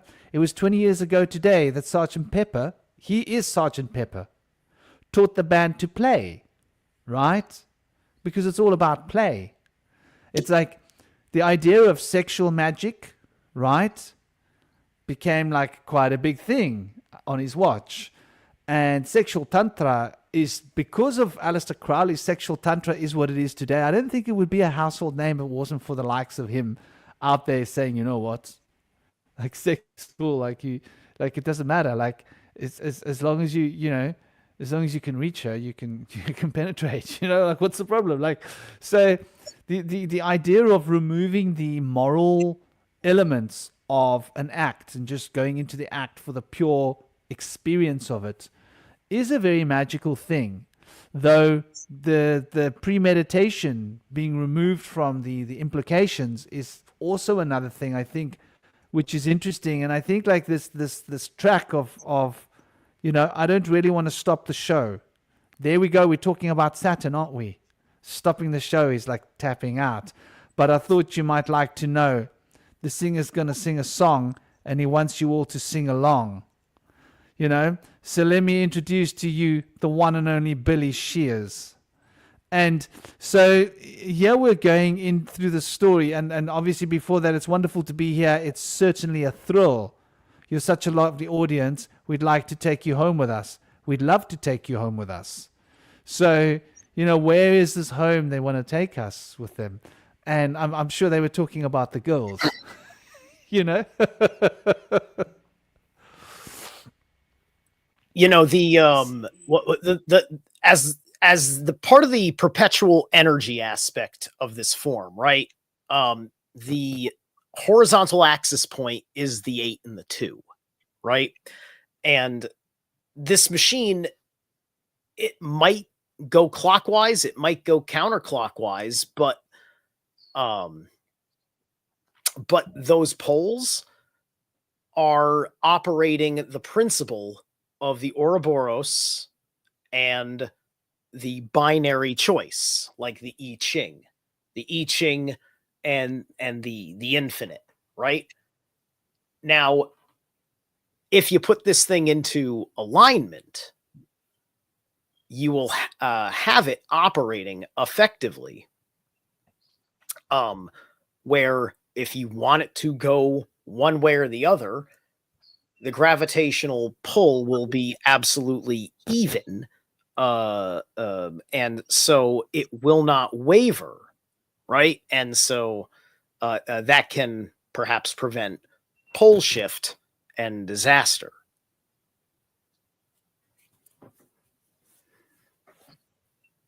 Yeah, I like the way you've put this into a context of a motor because I think it's very accurate. I think it's very good to consider it in terms of mechanical processes because it's definitely reflecting the yang yin of movement and balancing that movement. And as perpetual motion, I mean, what's more reflective of perpetual motion than time, right? Time is like a perpetual motion machine.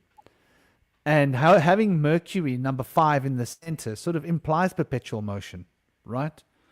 It implies that at the heart of this diagram there's movement, and the movement is really what keeps the thing going, and everything sort of kept in check. And it's interesting here, these two forces of opposition, the siphoning point is between 4 and 6. Isn't that interesting? 4 and 6 is the siphoning point where we're siphoning off of the 5.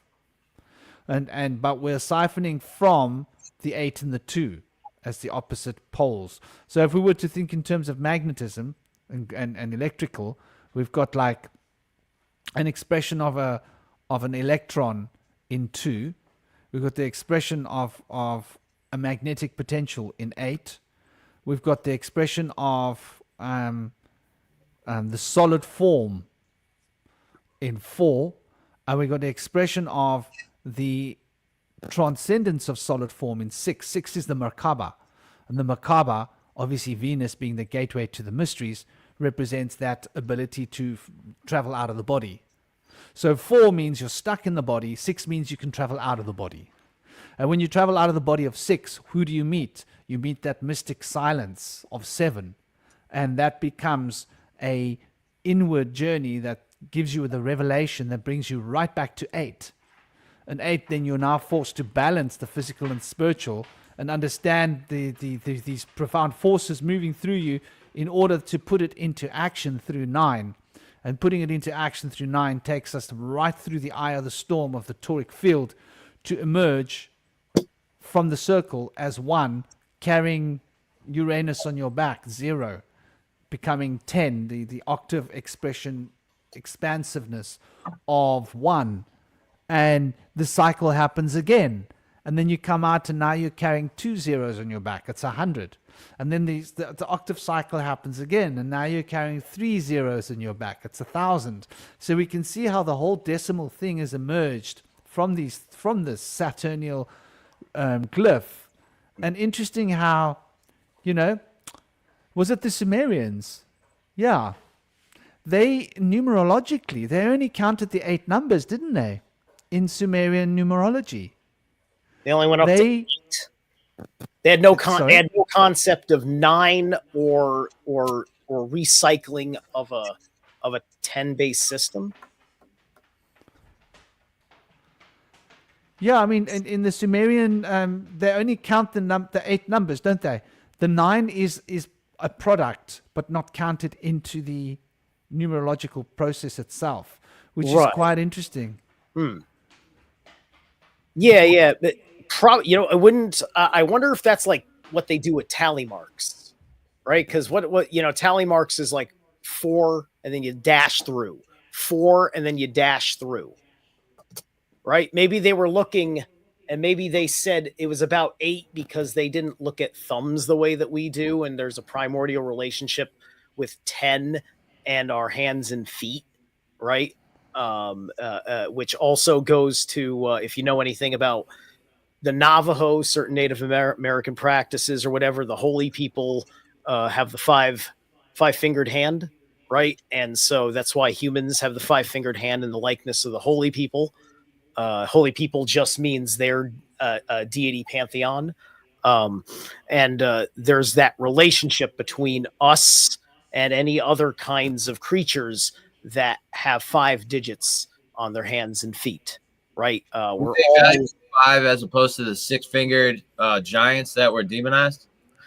I think so, because I do believe that they have their own independent lore about 6-fingered cryptids of some sort that they consider to be historical.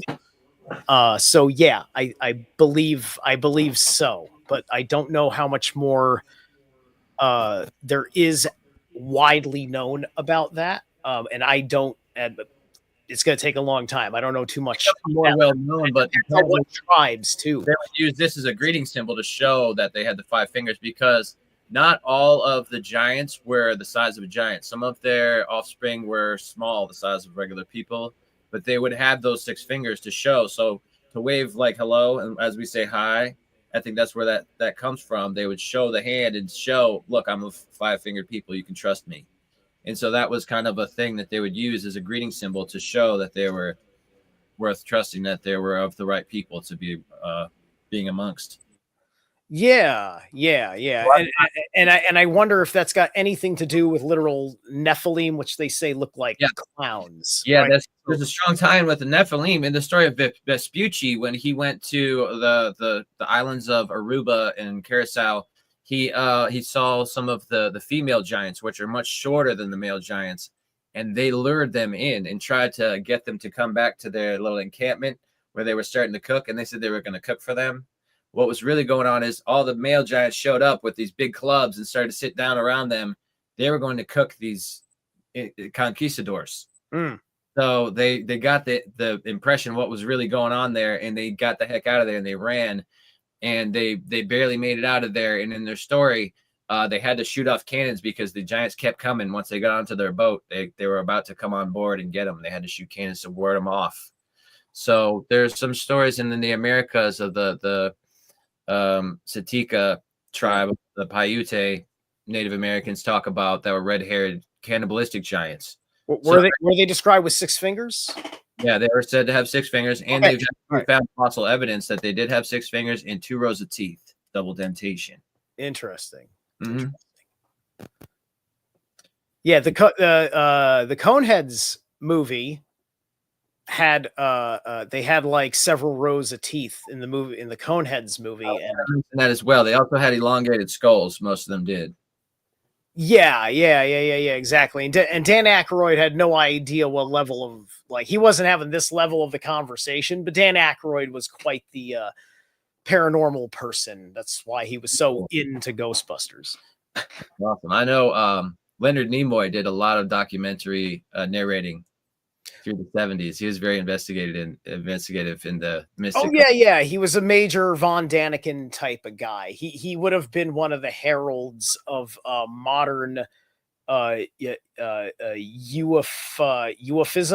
Like I don't know. I'm trying to find the right name for this general idea of the cult or religion that is kind of at it at this point. All right. There was a big cult about them called Israelism. You ever heard about Israelism? Israelism? It was just called Raelism. Yeah, I've heard of that. Raelism. Well, there's Raelism, which was brought to public consciousness when Kanye got his Twitter account back the first time and lost it immediately. Because he flashed the logo for Raelism.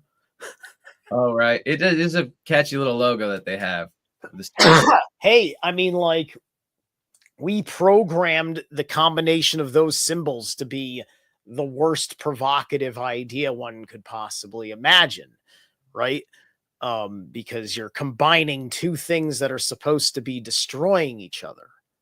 Yeah, the swastika and the Star of David, controversial combination right there. There's a different realism logo that's just kind of a spiral in the middle, which is more widely accepted. But it's very controversial going on there. What's happening with that? Oh, And spiral? What kind of spiral? Because we all know there's a worse cult than Nazis associated with spirals. this is a six-sided spiral, swirling spiral, kind of a swirl. Okay, six-sided. All right. And have the right angle. Swirl. All right.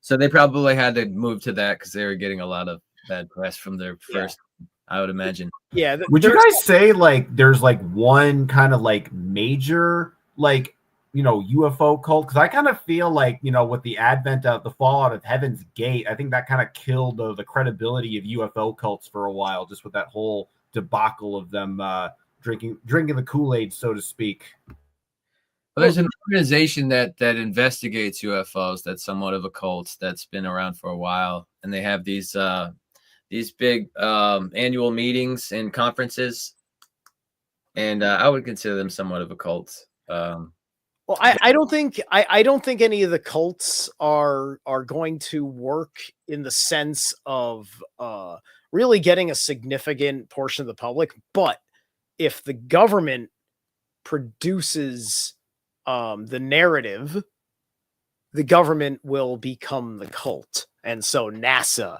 for instance, would become the cult because perhaps NASA has first contact. They get the exclusive rights to that whole dog and pony show, right? And then they use that. The public believes it like they believe every fucking thing else, any fucking thing else. And now there's no more atheism. There's no more Christianity.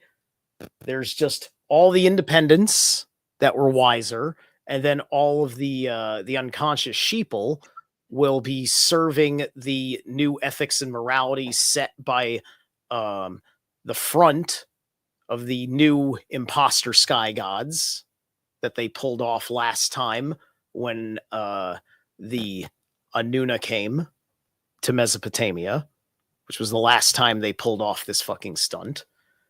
And then eventually, to hide that crime, they let it go mad in people's minds until they just think it's the same thing as their pagan gods before them. Right?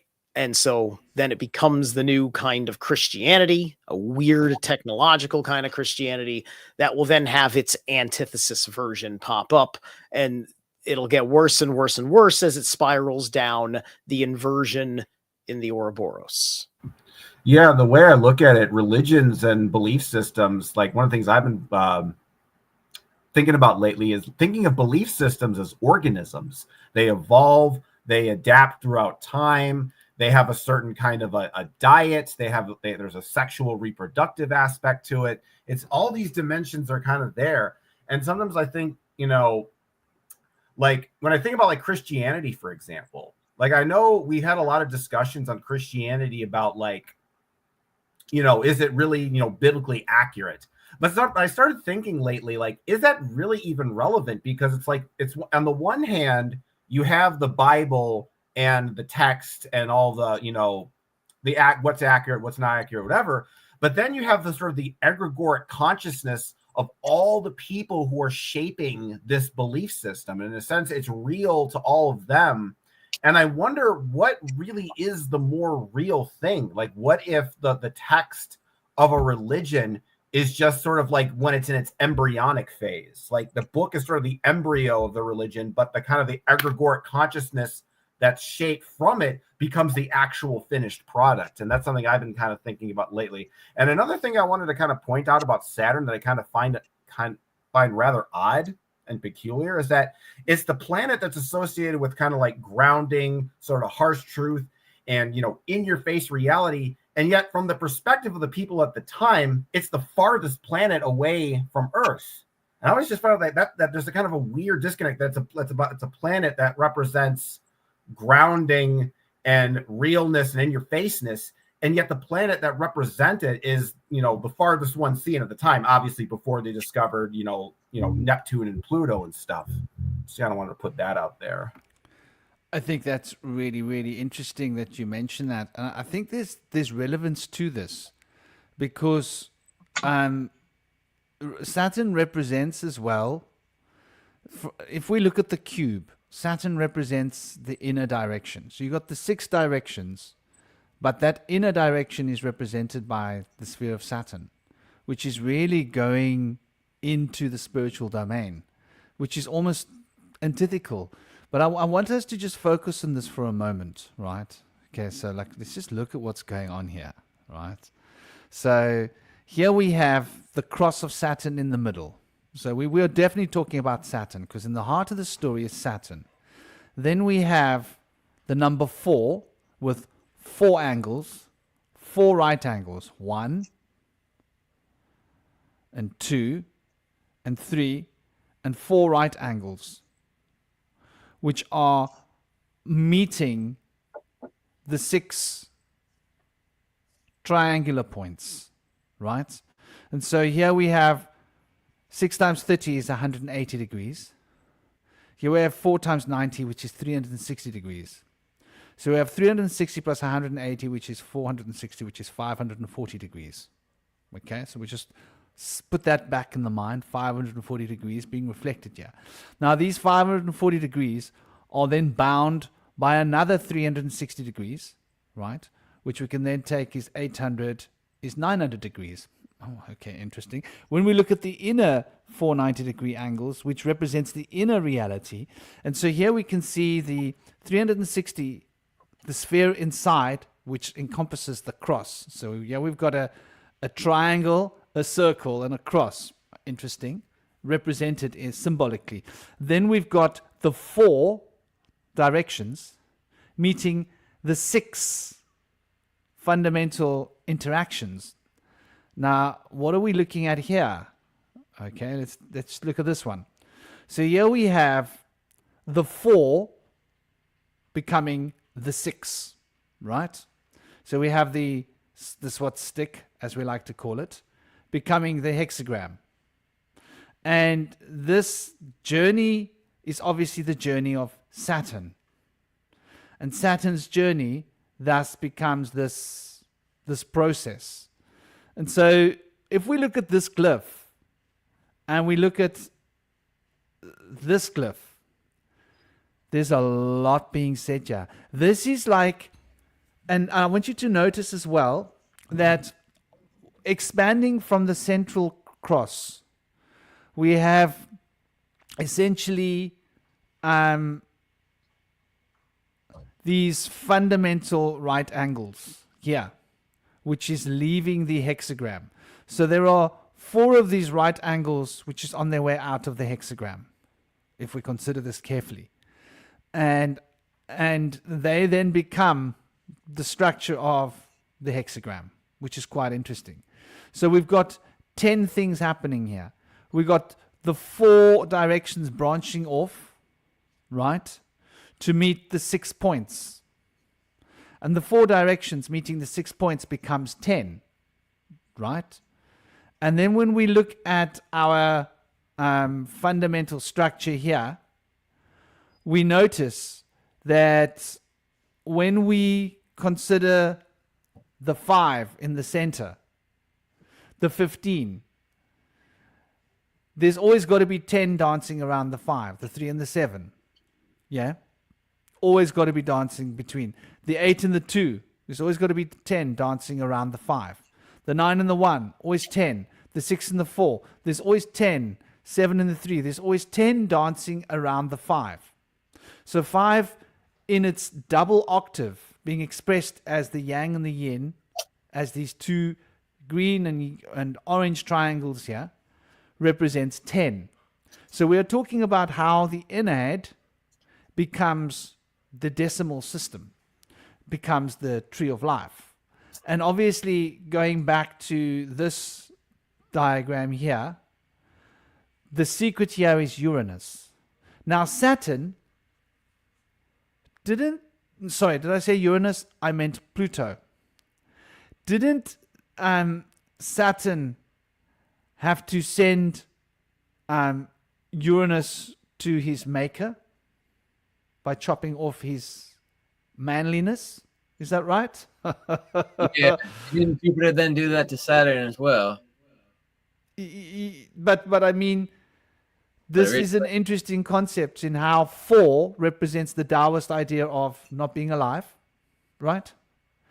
And not being alive crosses that fundamental 4, the builder, going towards the fundamental mystic, but it needs to do it via the 6, right?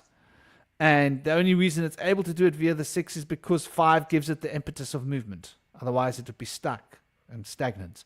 So we see how this 4 and 6 becomes the 10. And this 4 and 6 path, which represents that movement from stagnancy to movement because of Mercurial 5, thus becomes this 15 that we see reflected in the glyph of Saturn's glyph, which is really quite interesting when we look at this and we compare it to what we're seeing here. Here we have, instead of the enneagram being worshipped, we have the decimal being worshipped, the 10 sephirot being expressed. So this is the enneagram once it has moved through the cycle of Pluto's 0 and picked up that non-being and brought it back into the equation. So this diagram here that we're looking at represents, from my perception, this blue line, the thin blue line. And the thin blue line is that the law? What does that word mean? The thin blue line you have to walk in life. The middle path? Yeah, I thought it had something to do with legislation. Yeah. Like you got to walk on the thin blue line. You got to follow the letter of the law. Am I right? Is that something that they've given to us from a maritime society? Regardless, it's very interesting how these two glyphs are somehow married. Blue laws. Blue book. And why we're not allowed to see it. What's so wrong about this glyph? Why would he be banned for bringing this out? Well, right? the swastika was always an ancient symbol of the 4 seasons before it was corrupted by the Nazis. In the 4 I directions. think they don't want us to recognize how 8 moves through 9 to become 10. Which is what this picture seems to show us. Yes. And it's showing us that also the movement in the center of these 2 trigoms. Because this represents movement. And notice the anti-clockwise movement. So this isn't actually the swastika. I don't know if you guys can see it. This thing is spinning anti-clockwise. This is Ganesha. Wow. Right? Isn't the swastika spinning clockwise? Am I right or am I wrong here? So I didn't know that it was called Ganesha when it was going backwards. I've never, like, I wasn't 100% sure which way is forwards or backwards off the top of my head, but I do know that in the Bach saga, when the swastika is going clockwise, it means to increase life. When it is going counterclockwise, it means to increase knowledge. And it wasn't a good or a bad. It was just every year they would spin the swastika to let the world know, hey, make more babies, or hey, go make stuff, go figure out more things, change the world a bit, right? And this was like a global decree. And that's why we all remember this a certain way and use the symbol that way, according to the Bach saga.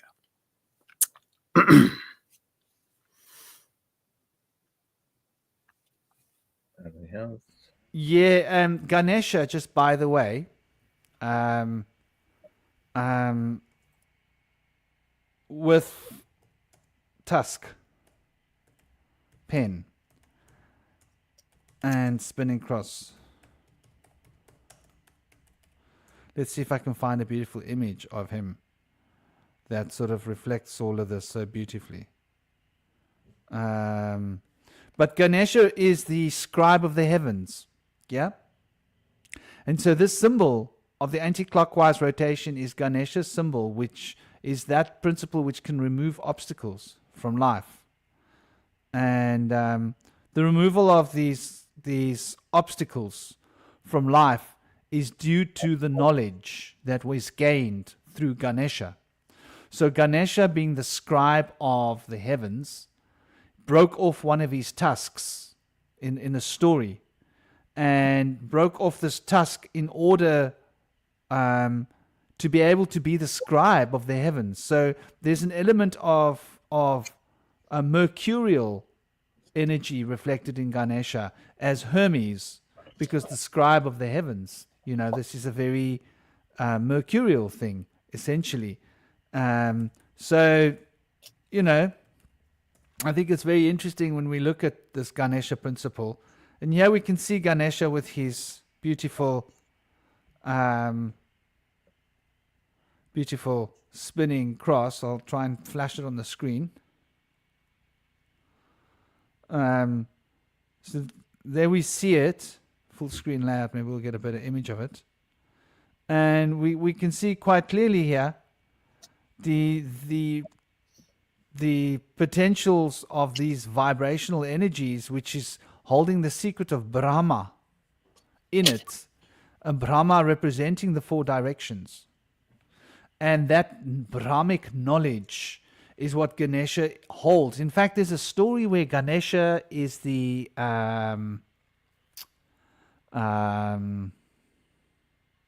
he protects the way to the yoni, Ganesha. So Shiva is wanting to go and see Parvati, and Parvati is having Ishnan. She's having a wash in the Ganga, and she goes into a cave to remove all her garments and her clothes, and she asks her son Ganesha, this is how he became the elephant deity, by the way, to watch over her while she washes. And Shiva comes, and obviously Ganesha is like, you may not pass. He goes, what do you mean I may not pass? I'm Shiva. This is my consort. And Ganesha goes like, no. She's asked me to make sure that no one comes to disturb the sanctity of her wash. Her wash is sacred. Not even you may come, and I will stop you. So Shiva loses his rag and uses his Shiva eye, and he removes Ganesha's head. Yeah. And when Parvati comes out of the shower and sees Ganesha without a head, she loses it and she becomes the Mahakali. And Shiva's like, uh-oh, she's going to dance this entire creation out of existence. So he's like, listen, I will do whatever it takes. Just please calm down. How many of us blokes have been in that position? Huh? And she's like, well, you better give Ganesha a new head.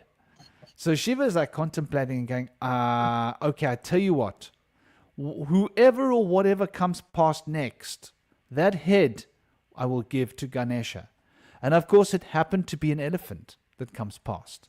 So Shiva removes the head of the elephant and gives it to Ganesha, who then has an elephant head, and realized that the elephant is probably I think it's the most intelligent and empathic creature on the earth. Yes. And the elephant is known for its incredibly long memory.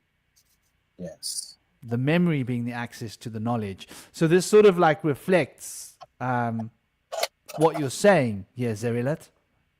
And the fact that elephants have funerary rites when they have lost loved ones.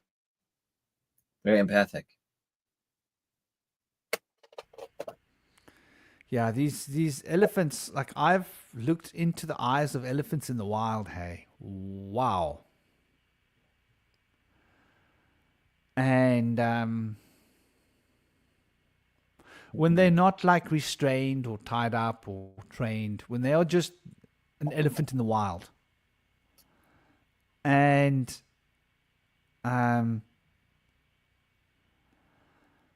when you look into their eyes, you're looking into the eyes of knowledge. Like if you're right in front of an elephant, they look at you with such understanding. I've never seen another physical creature. I'm imagining that if I were to look into the eyes of a whale, I would get this.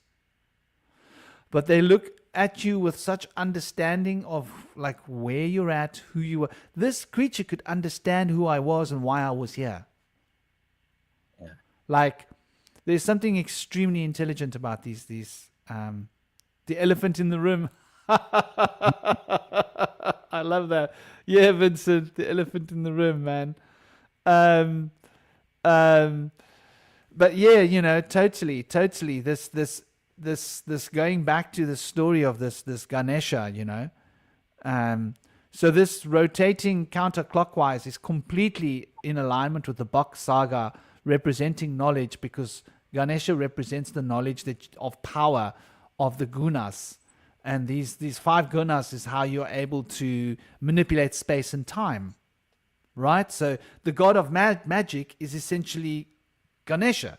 Even though Shiva holds the Trisul and holds the 3 principles in the laser Shiva eye of all of the Siddhi, Ganesha is the administrator of these potentials through the 5 gunas, which is the 5 elements, which is the 5 mercurial potential of learning.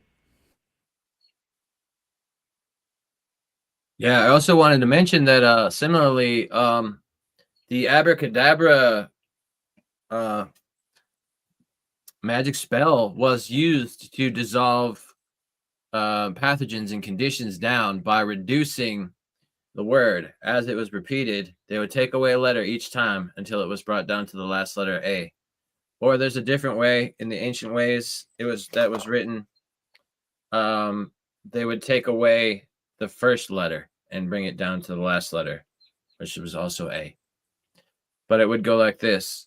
They would think that as they mention the words to reduce down, that the disease would reduce down to nothing as well. And it would go like this. Abracadabra, abracadabra, abracadab, abracada, abracad, abraca, abrac, abra, aber, ab, ah. And then through that, they would dissolve the disease and the person would return to health. I believe that was in medieval times. Well, as an alchemical principle, something's dissolving. What's coagulating? Coagulating is the health, the well-being. That makes perfect sense. What's coagulating? Well, what's coagulating is what's separating those 5 fundamental fingers of the world, right? The 5 principles, the 5 elements of being drawn out of the substance as it dissolves. So you get to see the 5 gunas or the 5 elements from the Taoists' knowledge of 5. And as they come out, you see the 4 elements is bound by the 5th quintessence.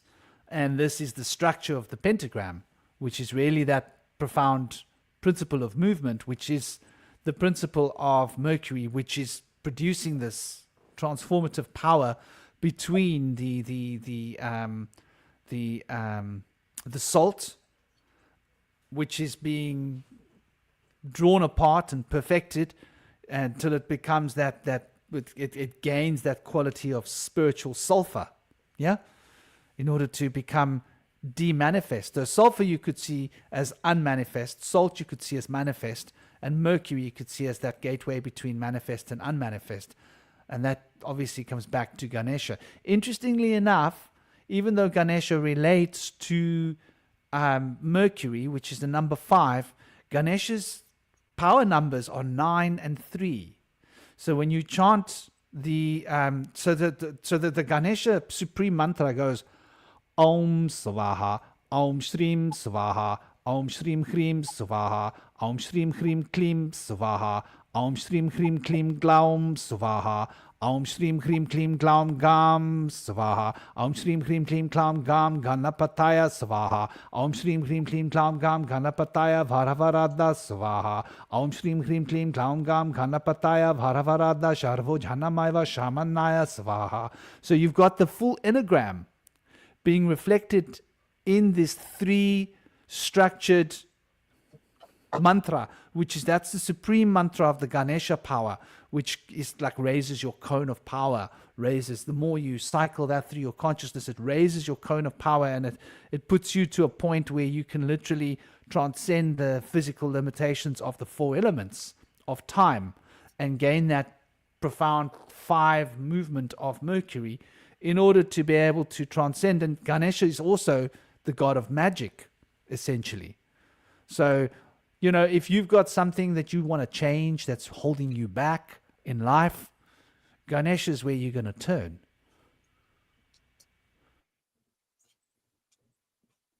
Would you say that the power of Brahma is instilled within the spinning cross? Totally. Brahma is depicted as having 4 heads facing in 4 directions. So that like relates to the Parabrahm. And that Parabrahm, perambulate. So that is how you circulate, is the perambulate, the Parabrahm, which is, Brahm represents knowledge and information. The Parabrahm is the information that is circumambulating you, which you can perfectly relate that to this symbol, because the symbol is literally showing you how the 4 directions perambulates through the 6 principles, right? And that 6 principles is what so this symbol means to dematerialize, right?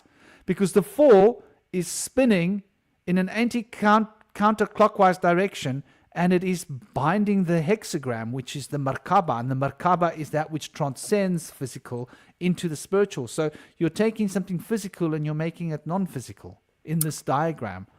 The swastika, which is in the West properly called the Philfot, and then we just all call it the swastika because the Philfot didn't have as good marketing as the National Socialists had.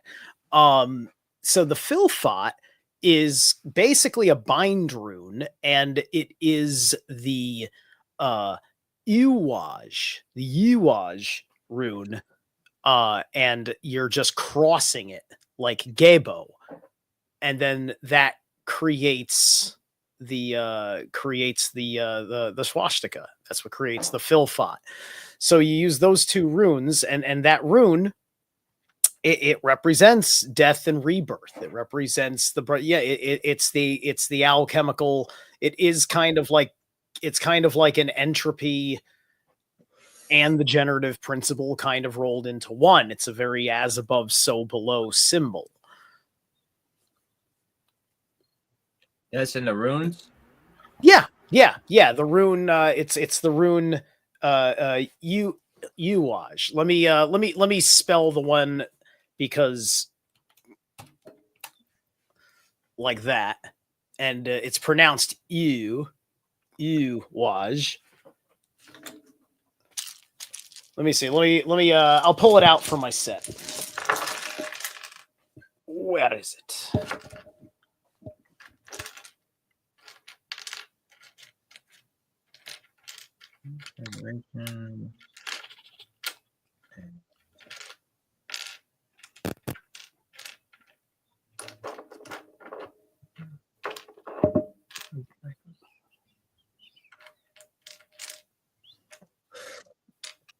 There it is. Okay. This is it right here. That's Uwaj. Okay. And so the top side of Uwaj is facing to the right. So that is or I'm sorry, it's facing the it's facing actually, wait, am I reversed on here? Is that what the problem is? Yeah, that might be it. Let me see. Right. It looks like a Z. Yeah. So it may be reversed, but it is correct to what I see on the screen, right? My point is that so the line, if you were There it to is on the you're top. looking at it the way Second I from the am, left. the line on the bar is going to the right. Okay, thank you. Yes. Where are we? So it looks more like an S when it's facing the right direction than a Z. It's not on this screen. Well, Oh, it's the top one. I think it's just been stylized, but you can see it. It looks like Oh, a Z. now I see it. I'm sorry. Yeah. It's drawn in a very archaic fashion. Exactly. Okay.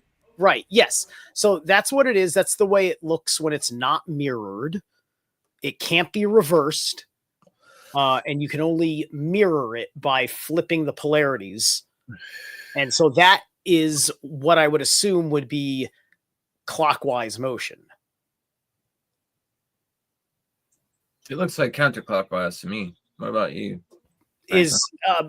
Is digging into it supposed to be like, because that would be like a pickaxe coming down, or I suppose a scythe you're supposed to cut the other way where the tip is the last thing when you're threshing, right?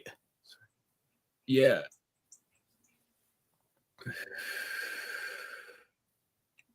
Right.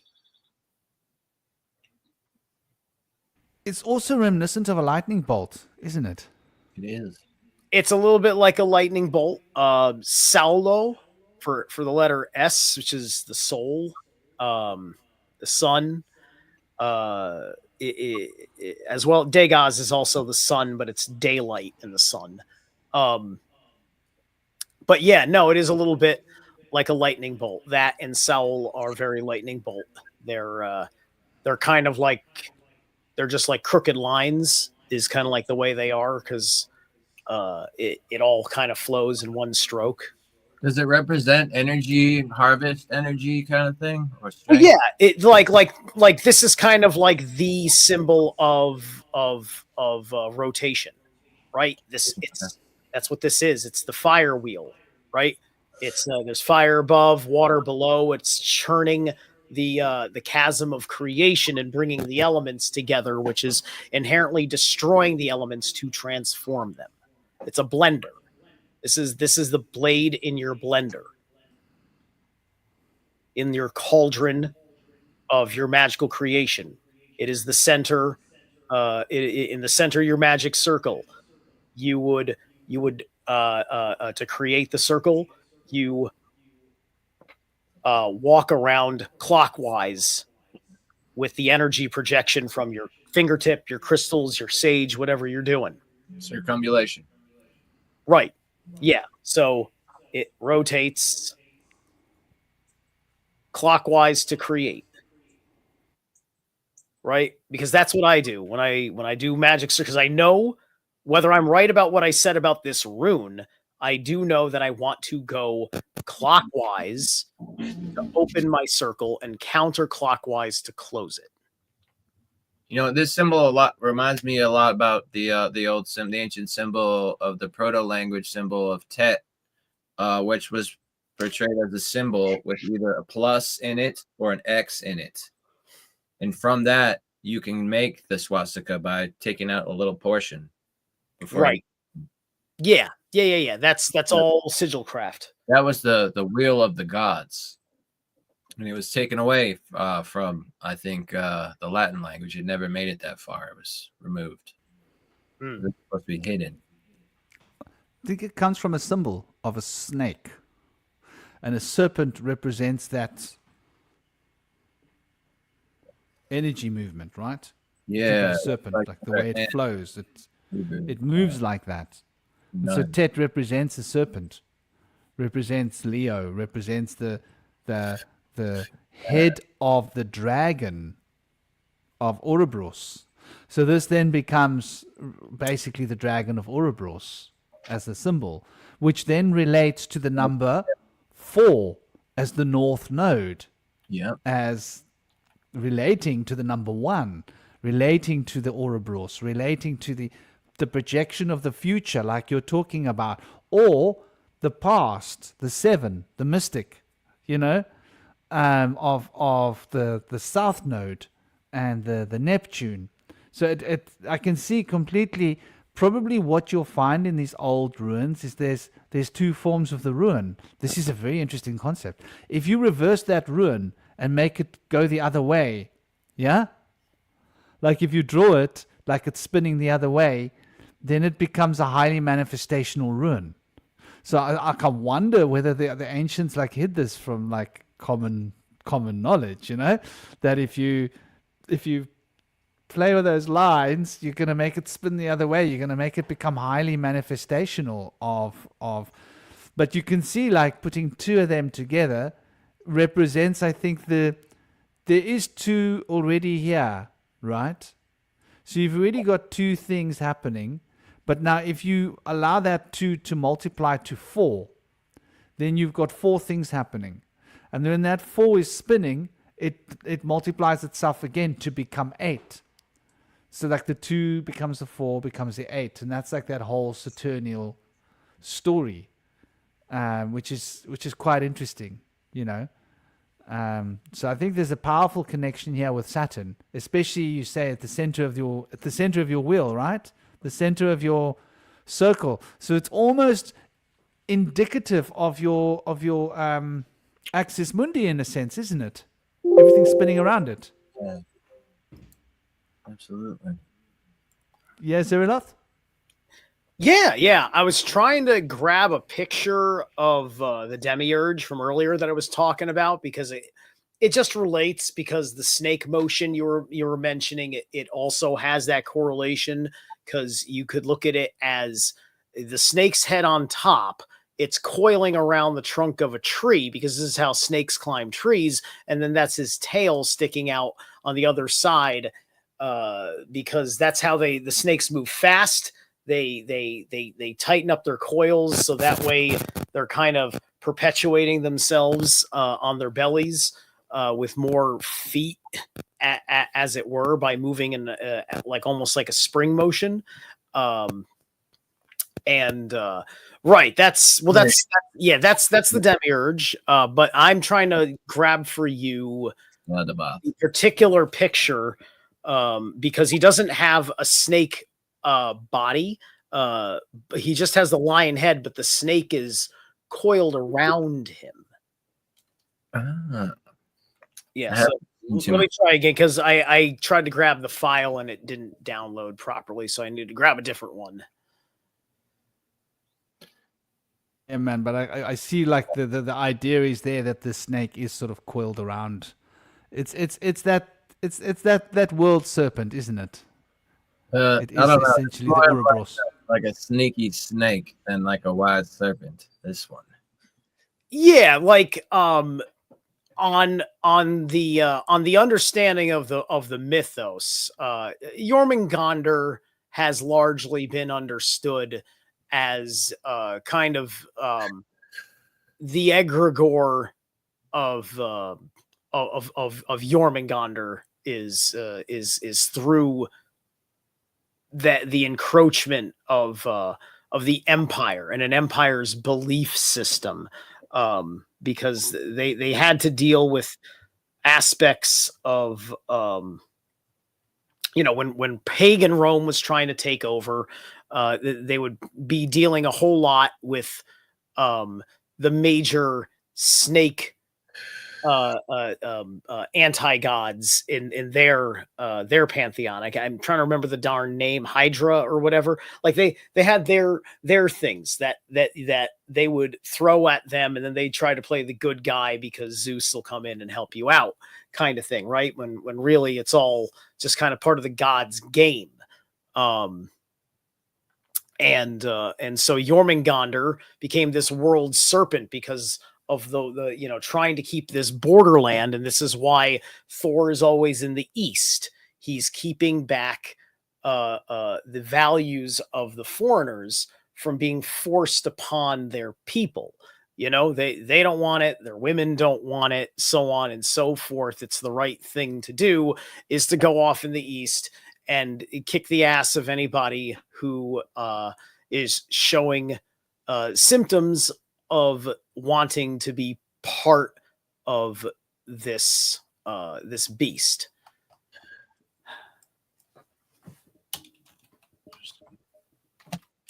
So it was kind of demonized, but did it have that before it was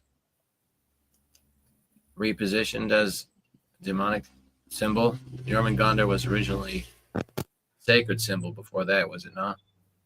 Well, Jormungandr is, what we don't know is that we don't know what things were in Norse mythos before there was the Norse mythos. The people who became the Norse people and the Germanic people, so on and so forth. However, between what I've looked at in the anthropological, archaeological, etymological, and of course genetic artifacts of history, there is more proof leaning towards the claims of the Bach saga than not in my current evaluation, right? And so this is about when we had the literal Ragnarok that caused the Ice Age in the north and the flood in the south, right? And so if there was the term Jormungandr before there was a Ragnarok, then it would have not had the same correlation. It would have meant something different, because it wouldn't have had a destruction, an all-consuming destruction of the world, or an all-consuming control of the world, rather. Right? It's just like these are Loki had these 3 childrens with the swamp hag, right? Yeah. The embodiment of disease, which is hell, you know, but you go there to heal in her domain. She's the only of Loki's 3 children who is technically good, especially when you dive deeper into the reasons for holding Balder. Second, you've got Fenrir. Fenrir is the chaos that wants to destroy the world. It's the evils of the left-hand path. Not that the left-hand path is evil, but when evil uses the left-hand path and lets themselves get consumed by it, this is the appetite of your shadow consuming you. Jormungandr is when the right-hand path consumes you and you want to be completely in effing control of everything. It's like the difference between Ahriman and Lucifer. I like that distinction. That might be the right way to go about it, right? Ahriman is not well discussed as the archonic figure that he needs to be discussed as in Rudolf Steiner's discoveries. Ahriman is a fascinating and terrifying villain in the pantheon of enemies that I am fighting. I don't know about anybody else. Is he a I look at Ahriman. Ahriman is like that absolute psychopath, cold autocrat. You know, he's the guy behind Adolf Hitler and everybody else in the public front. You know, he's the spirit of like the vile, base material nihilism. And the progress of this awful rigid conformity and debasement of humanity from someone who is only interested in power and doesn't even really trip on that power, right? This is not a force that, unlike the humans that will make their choice to serve the Ahrimanic forces, the Ahrimanic force itself doesn't go overboard like a supervillain and have this flaw. It sets a very Mephistophelian contract standard. There's probably a relationship between Ahriman and Mephistopheles, who is the because he's all about contract curses. Mephistopheles, that's his game. Whether Ahriman is like the embodiment of fire, like destructive force that breaks things down and weakens them. breaks them down into ashes. Mephistopheles makes me think of more of like a manipulative, like trickster kind of figure, but they each have both aspects. I think both the destructive and manipulative aspect to them. But is Ahriman associated with fire? Do you guys know? I would say that there's definitely an association with earth and with fire, in the same that Lucifer would have an association with air and with water.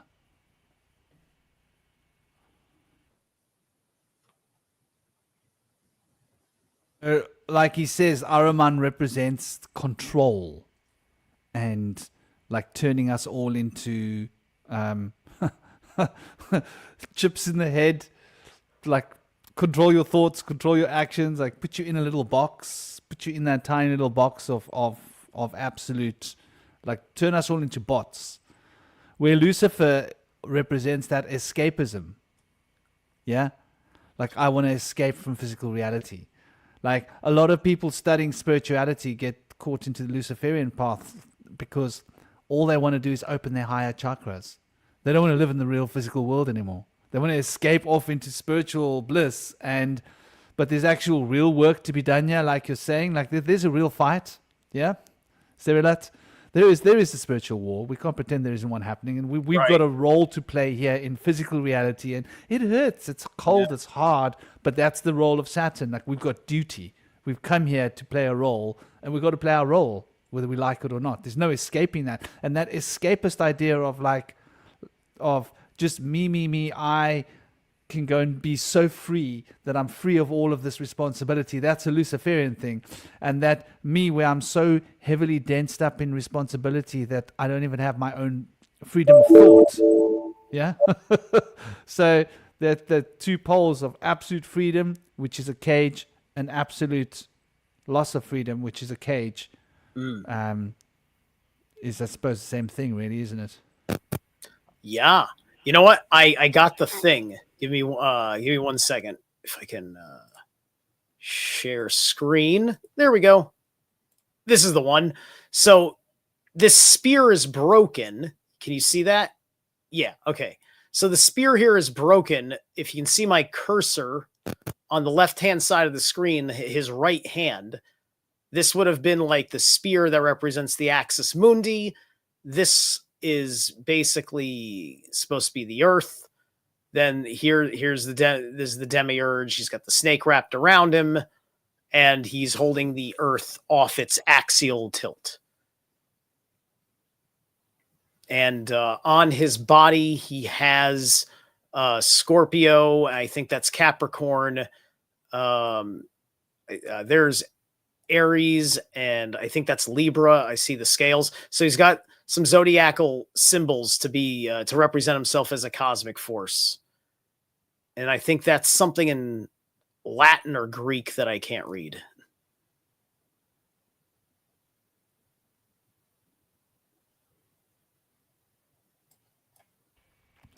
Yeah, man, that's like pretty much what we're looking at. Can you put that image back on? Oh, sure. Sorry, I didn't think you wanted to stare at it forever.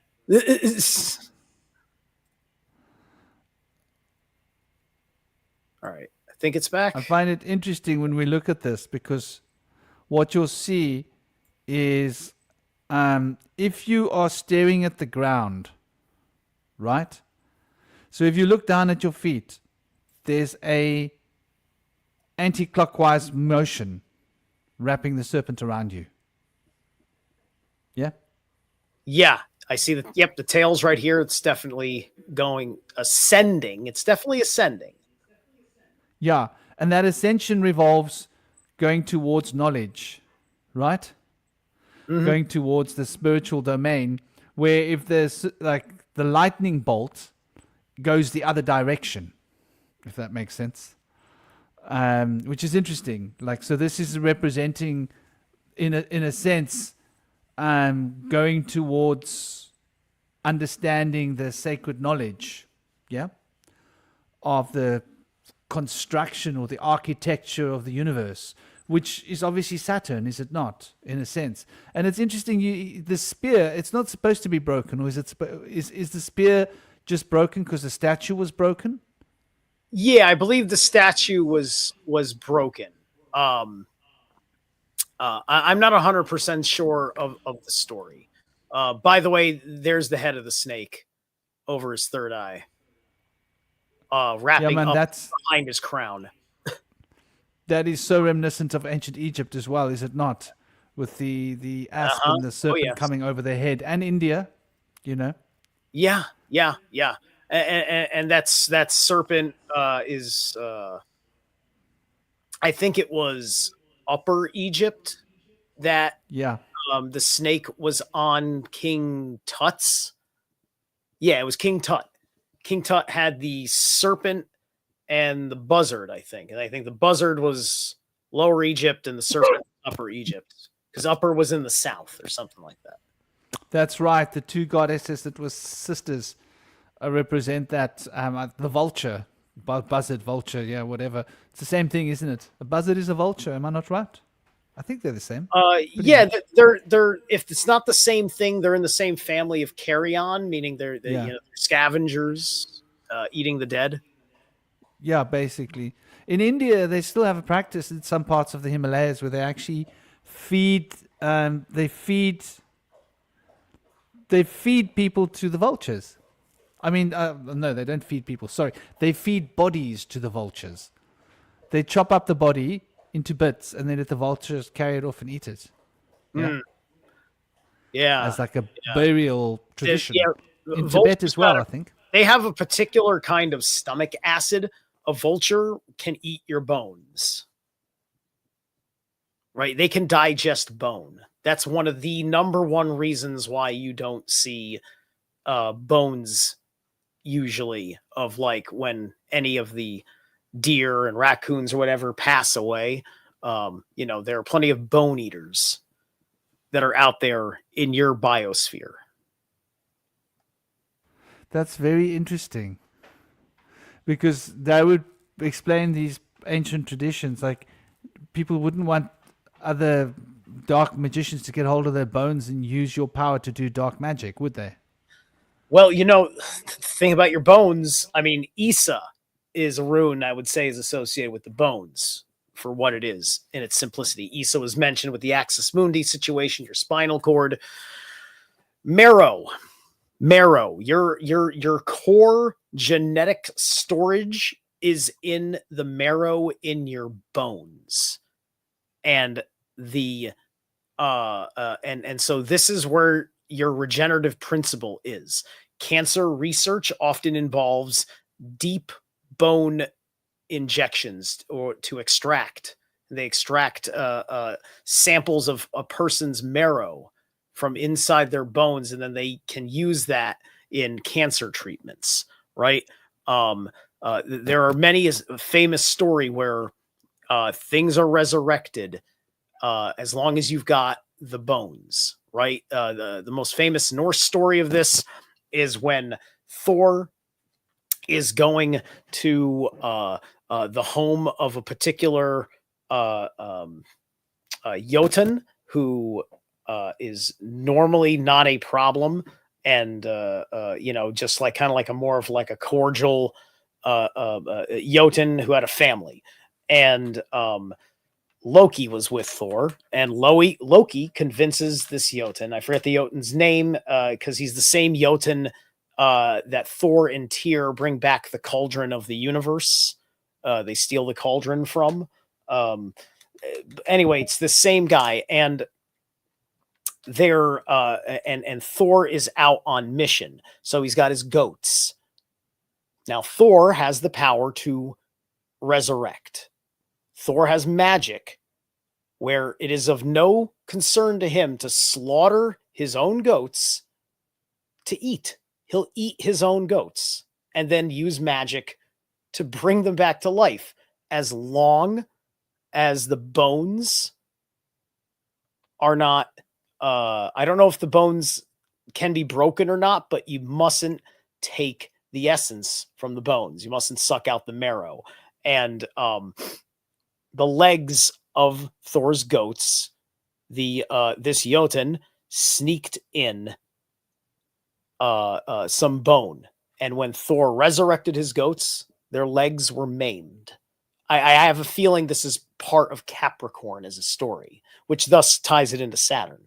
So the goats are maimed, and then as punishment, his I can't remember if it's a son and a daughter or two sons, but his two children become his slaves as price to pay for robbing him of his goats. And then there are several stories, or at least one or two stories chronologically in the mythos that happen later that involve these two characters being a part of it. And there's no charioteering, if you will. Thor can't get around like he used to.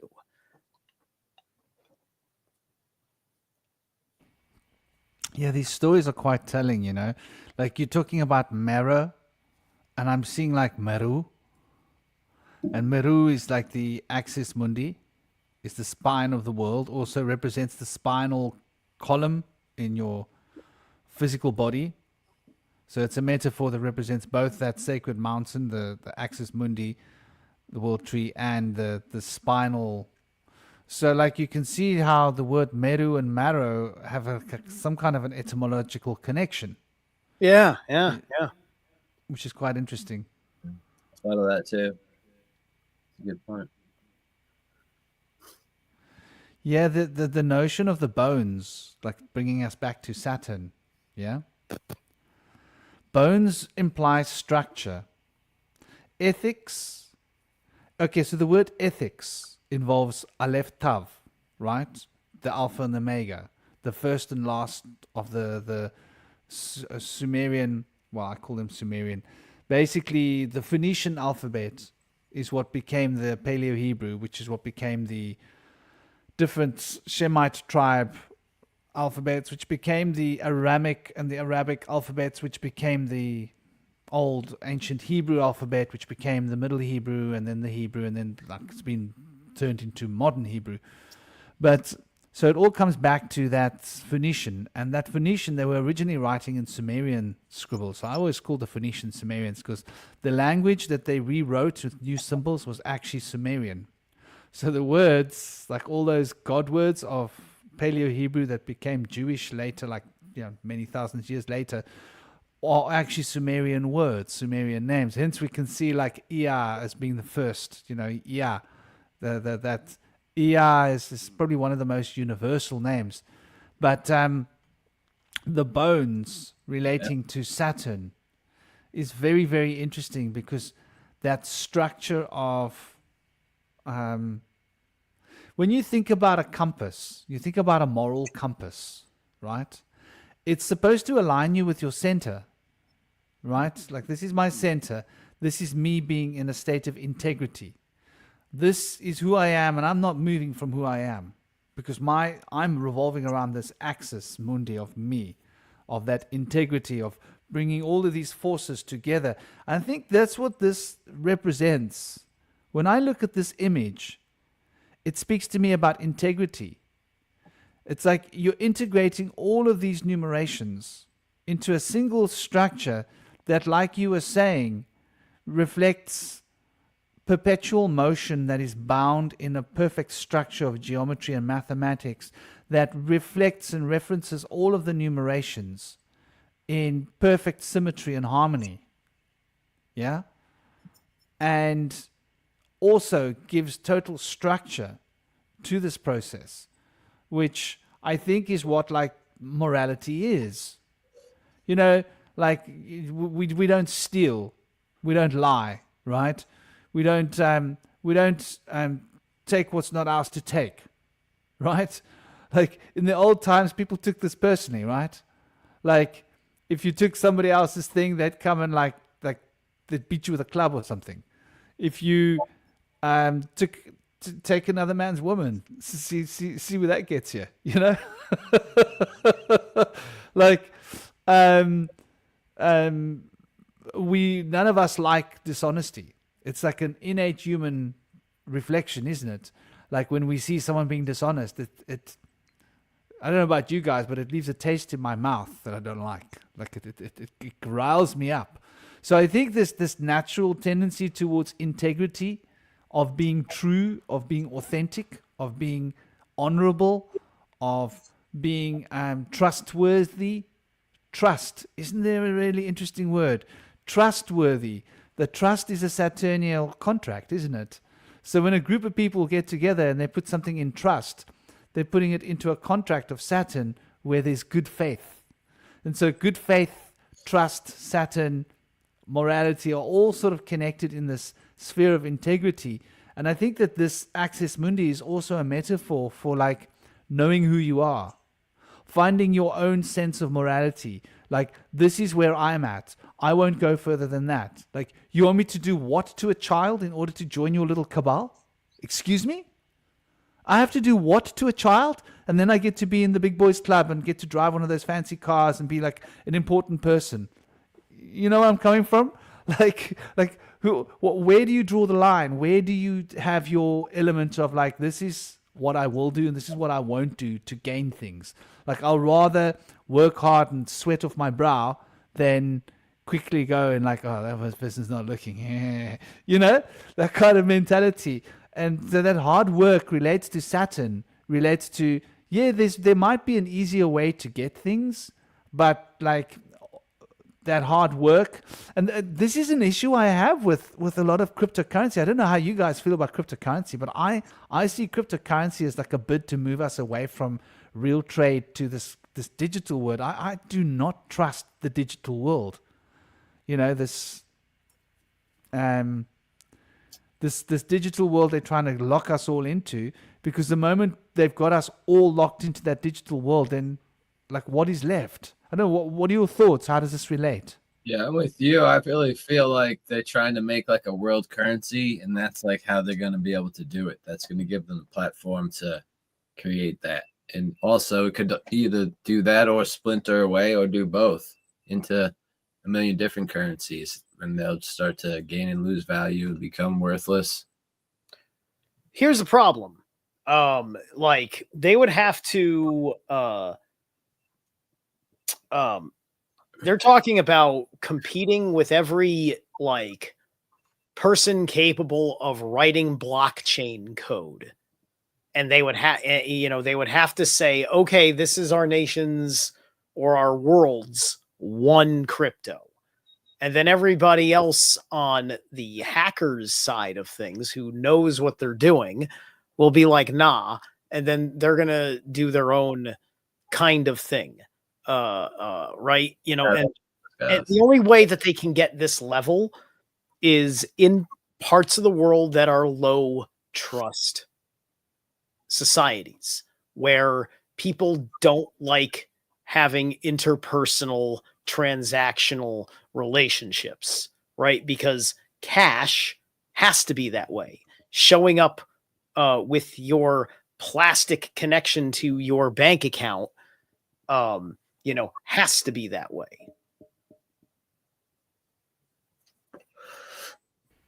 Yeah, that's an interesting point. I think like all they want is to get us digital. I don't think it's necessarily like that they'll need. I think once they've got us all locked into a digital transactional sphere and we no longer have another option, then they can change the laws and say, okay, well, your internet service provider is allowed to scan all of your code. And if you're writing code and sending code from your machine that we don't approve of, you get blocked. So from now on, ISPs, you're not allowed to upload these codes unless you've been given a digital ID with permission to upload those codes, which will be given to you by a corporation that you work for as a coder. Does that make sense? Like they could do that. No, they're going to have, they're going to spend, they will destroy the economy trying to enforce it. Because yes, they can do it. But remember, it's not as simple as code writers having their little war. There is a lot of energy that is going to be used by the computers doing all this stuff. There's going to be a bunch of other laws that aren't going to just immediately. it would be so messy that by the time it got even close to looking like they got their shit together, that it'll go sideways for other people. Enough chaos. I mean, look at COVID. Like, they made it as easy as possible for everybody to do the same thing. They made it as easy as possible. Only somebody who was a stubborn person like me was it not going to fucking work, right? Stubborn. Like, you didn't even have to be conscious. I know so many people that aren't conscious, but they just knew they didn't want to fucking get the jab. They just knew, they had enough disbelief in at least big pharma or something. And that was as far as their level of wisdom went. They don't even know how lucky they actually are. Maybe they have a slight clue because they heard myocarditis was a thing. I got one more thing I want to show you. I don't know if any of you guys took a look at when I was covering Edred Thorson's book. And although I do not endorse specifically any of the people whom I am doing, unless I say I'm fully endorsing of what they're doing. In that, I made a presentation where I showed this, which is a design created in the mystery school that is a part of the Tree of Life, which also you'll actually see the symbol in it. Have I lost screen share privileges? Thank you. So this right here is in the center is the true universal tree of life, 10 points, 10 nodes of energy. And then that is encompassed by this larger 12-point matrix that is also partially integrated into it. And if you can see all of that line work, this is a kind of a fuzzy screen capture because the core image isn't quite out there like that. But if you can see all this line work, you can see where a lot of these ideas are coming together. And these markings on the inside, there's rune correspondences that were put together. But yeah, so this is the true universal tree of life. This is it on that axis that I was talking about. And with this one, it's got this is designed to be part of the true biospherical regenesis, right? This is meant to be the answer to the Sephiroth, with many, many more mysteries to be discovered, especially considering we are only looking at a two-dimensional image of something that is at least five-dimensional.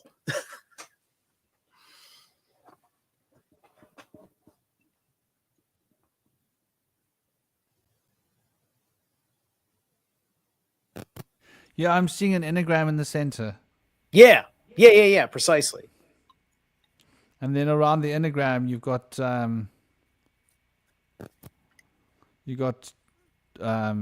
two six structured things, right? Yeah, you can and the see six structured thing is actually a five structured thing. But six is when you see the center of it, that pyramid on either side. Yeah. The upper pyramid and the lower pyramid is actually 5 and 6. Yes, there's a number of sacred geometric designs being applied in a way that you typically don't see them being used outside of most of the traditional practices that we know today. Yeah, this is operating within the numerology, thus the geometry, and where the forms belong in principle.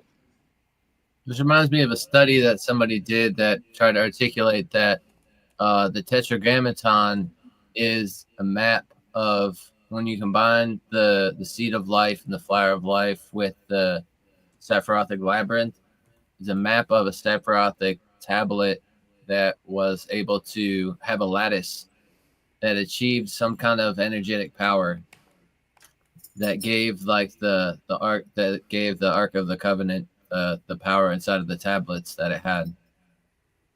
What are the symbols inside the smaller circles in the center of the diagram? Yeah, I'm sorry that that's so fuzzy. Those are various runes that I haven't fully um, integrated what they mean in their position and what other possibilities that there are.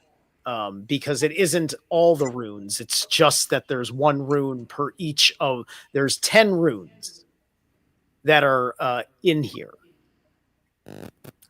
and I know if I remember correctly from this fuzzy ass picture, it's Yera is in the center. Um, and shoot, that's all I can remember right now. It's very interesting Hey, because you've got a give me a minute. square shape on the inside. I can look up a clearer picture of it. Yeah, it's very interesting. You can see on the inside, you've got an enneagram, right? Which is a cross, but the cross becomes an enneagram.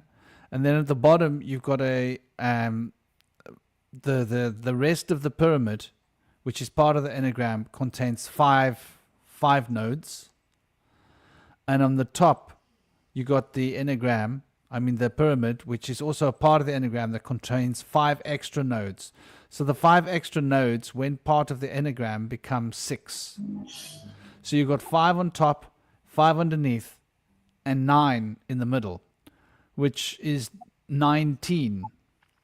And so if we look at number 19, then 19 is quite interesting because when we look at 19, obviously what we're looking at here fundamentally is let me put that on there. So 19 is potassium, right?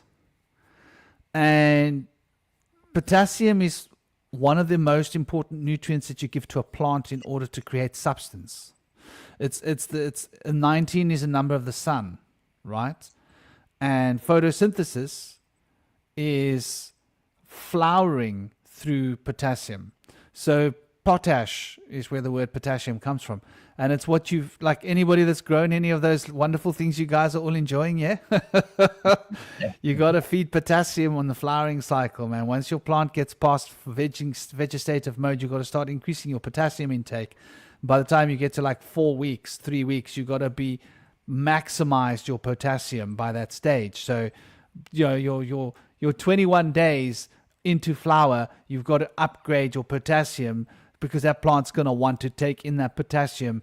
And so it's actually going to now use that potassium to drive the metabolic reactions so that it can take in more CO2 and put out the oxygen and build onto that carbon, specifically the flowers.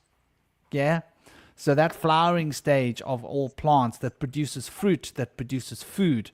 So potassium is related to food, related to binding minerals to a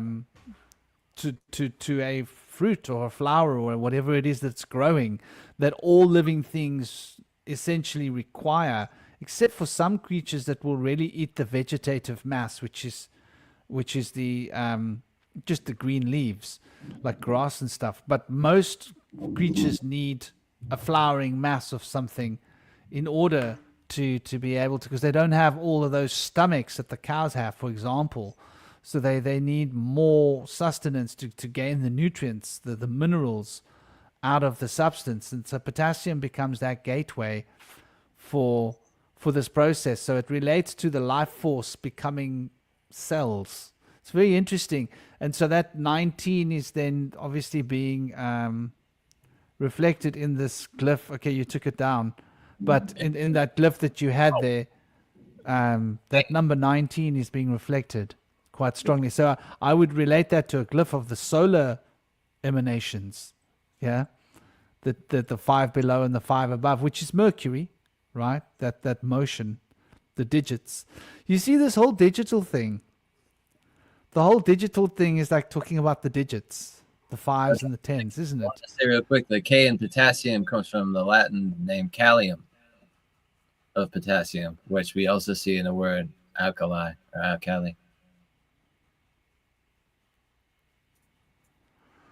Yeah, I man. put it back up if you wanted to see it.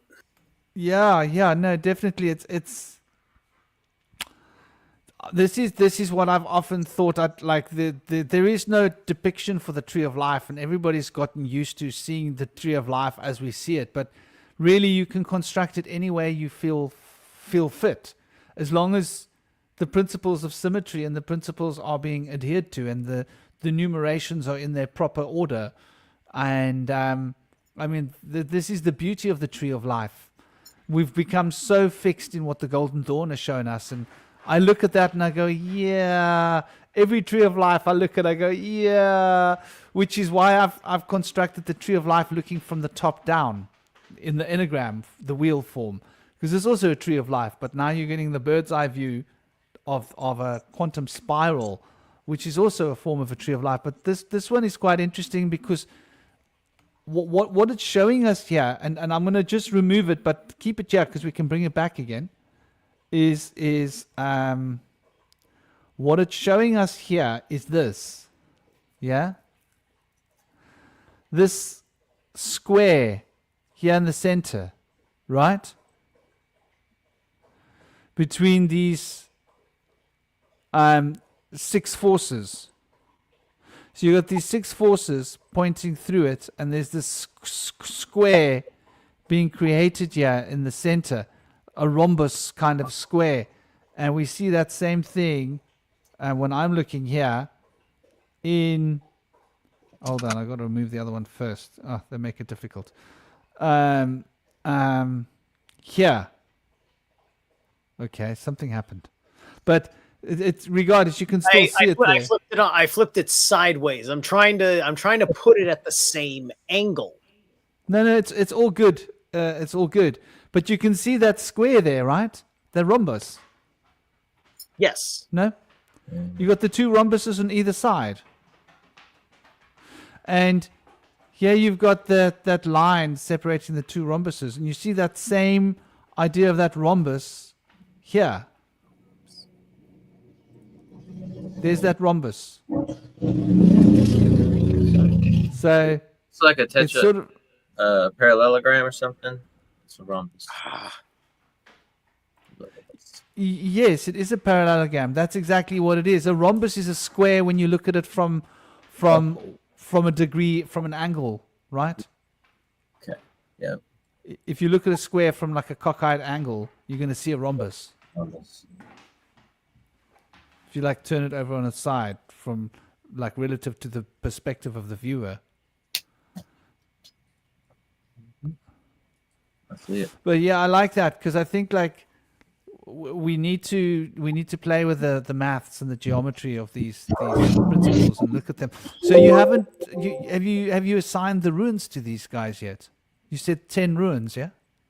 Not my assignment, and like I said, I'm still looking into how the energies work, positioned as they are. The obvious one that makes sense and thus would be inherently connected to the 5 is Yera.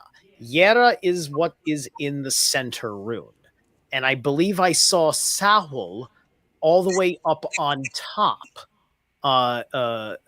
in the top spot. Hold on a second, I'm putting it back up. I kept screwing with it, trying to find. I can only tilt it 90 degrees, so it's not letting me put it at a 45-degree angle to line it up. Let's see here. Window, thank you. All right, so yeah. So if I rotate this again,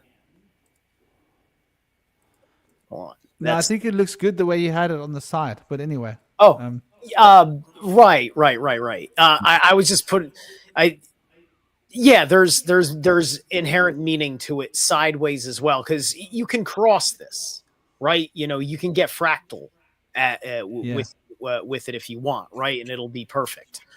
So it's Sowl in the center. I'm sorry, it's Yera in the center. It's Sowl up top, and then I can't even make it out yet. I was trying to look at the picture, and it's not something I can do right now. It would be a waste of my mental energy while trying to be on the stream with you guys.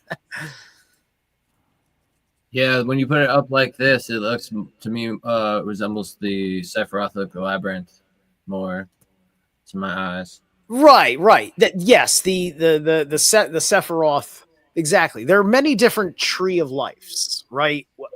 And whenever we say tree of life, we immediately go to Kabbalism and the Sephiroth, and yet we don't know anything about the Kemetan tree of life or anything else. Like we got a Sumerian tree of life, and you definitely want to know that one to get a deeper understanding of the Sephiroth, because Kabbalism was cooked up by the tribe during their time way back in the Abrahamic period. Was the Commission Tree of Life made with Metu Neter in recent times, or is it like an ancient thing? I don't know yet. There's I'm showing you stuff that is at the extreme limit of what I know thus far in this presentation, right? I just know very right well that that what I've come to learn about how magical systems I believe ought to be and certainly work for me is along these lines, along the various 369 principles, the proper operation of the circle or the zero, the matters of symmetry and balance. Yeah. Yeah, I appreciate you mentioning those. And of course, like the Celtic Tree of Life seems a bit different than the Norse Tree of Life, or the Kabbalah Tree of Life, or like the Commission Tree of Life, in the sense that in the Celtic Tree of Life, I feel like there may be like an element of like 3 to it, but I feel like it's just the oneness of the tree with its roots and branches. There's that aspect of like reaching down into the earth and up into the heavens. Yeah. Something kind of unrelated. This is just real quick. I just wanted to mention something that, because Bush Whisperer was showing that picture of Ganesh earlier, and I never really made this connection before, but it seems like Hindu deities, when they're depicted, they resemble trees, because think about it, they're always like standing on one leg, and they always have like several arms in all different directions, like tree branches. I don't know. Something random I wanted to throw out there. Go on. Sorry, I interrupted. That's interesting. Like the tree, yeah. Yeah, tree pose, involves standing on one leg, extending your arms up or out as branches. Typically, you're curling one leg up along the other, but I suppose it could still be tree pose with a leg out, right? And so that's a yogic practice, and it may be that perhaps each one of those different kinds of appendage extending poses that make them seem like trees is like the symbol for sacred trees in Hindu mythology. Yeah, and mentioning the dancer earlier, Cosmic, makes me think of Shiva, the Nataraja, and his dancing. And you see like Shiva with like 6 arms kind of dancing. Really resembles a tree with branches. We talked about the spider earlier, also like a spider or an octopus. Yeah, I think it's very interesting, like these conceptual images that we get locked into when we consider, I always had an issue with this, because I did find different trees and different ways of putting the tree into perspective, and even within the tree, different ways of associating, the principles of the tree. And I think, like, fundamentally, when we get right down to it, we start looking into this occult sciences. It seems like there's been a lot of um, interference been running. Would that be a good way of putting it? Someone's been running interference. Like, the best way to run interference is if there's information out there. Let's say someone's trying to do the math sum, and you just throw at them 5, 12, 18, 25, 35, 45, 65.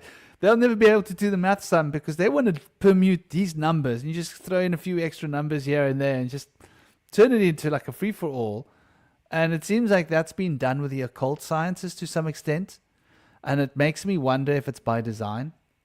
A lot of the things seems to have been orchestrated. And at some point, for example, I'll give you a classic example. At some point, the Golden Dawn wanted to associate the number 8 with Mercury, right? And you go, well, yes, Mercury and Saturn are very related. I could see there's a point to this infinity. But, then they wanted to associate the number 5 with Mars. You go, like, I can see there's this connection between Mars and Mercury where the innate Mars 9 goes through the eye of the storm, through the 0 to become reborn as 1, the head, Aries. But it's almost like they've left it in that format on purpose. Yeah? Because if you look at older formats, like Hot is most definitely Saturn. Yeah? In fact, in some older formats, you even see Saturn being related to the heart, which is quite interesting. And Venus is normally related to Tifaret in older systems. So you notice these like different nuances and you go, now why did they change these associations? And is it like by design? Like they wanted people to be a little bit like, think like this. Don't think out of your box. Doesn't matter if it contradicts all the Chaldean astrology and the Vedic astrology that's out there, and like just think like this. And so they've taught us to think in a very particular way and relate. Many Kabbalists would relate the number 8 to Mercury, which, though there is an element to it, Mercury's number has always been number 5. So it's interesting. Anyway, what do you think about the running interference with all of these different life trees and things? Do you think it's by design? Possibly?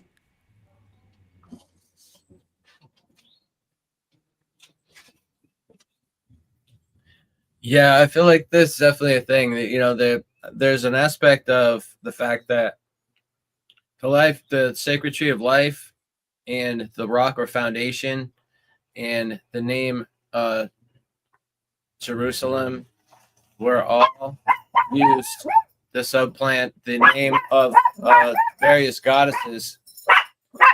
No. In the henotheistic pantheon of Judaism, there were many gods. El Shaddai being the most high god of the mountains, having the wife Asherat. And Asherat's name was translated to the tree of life to hide her name, just for one component, but it has a very feminine aspect to it. And the aspect of the sacred tree of life itself, along with the serpent, have been tainted so that we value the more patriarchal aspects. What was the character's? What was her name again? Asherat. Asherat. Okay, interesting. The Hebrew goddess that's like the equivalent of Ishtar.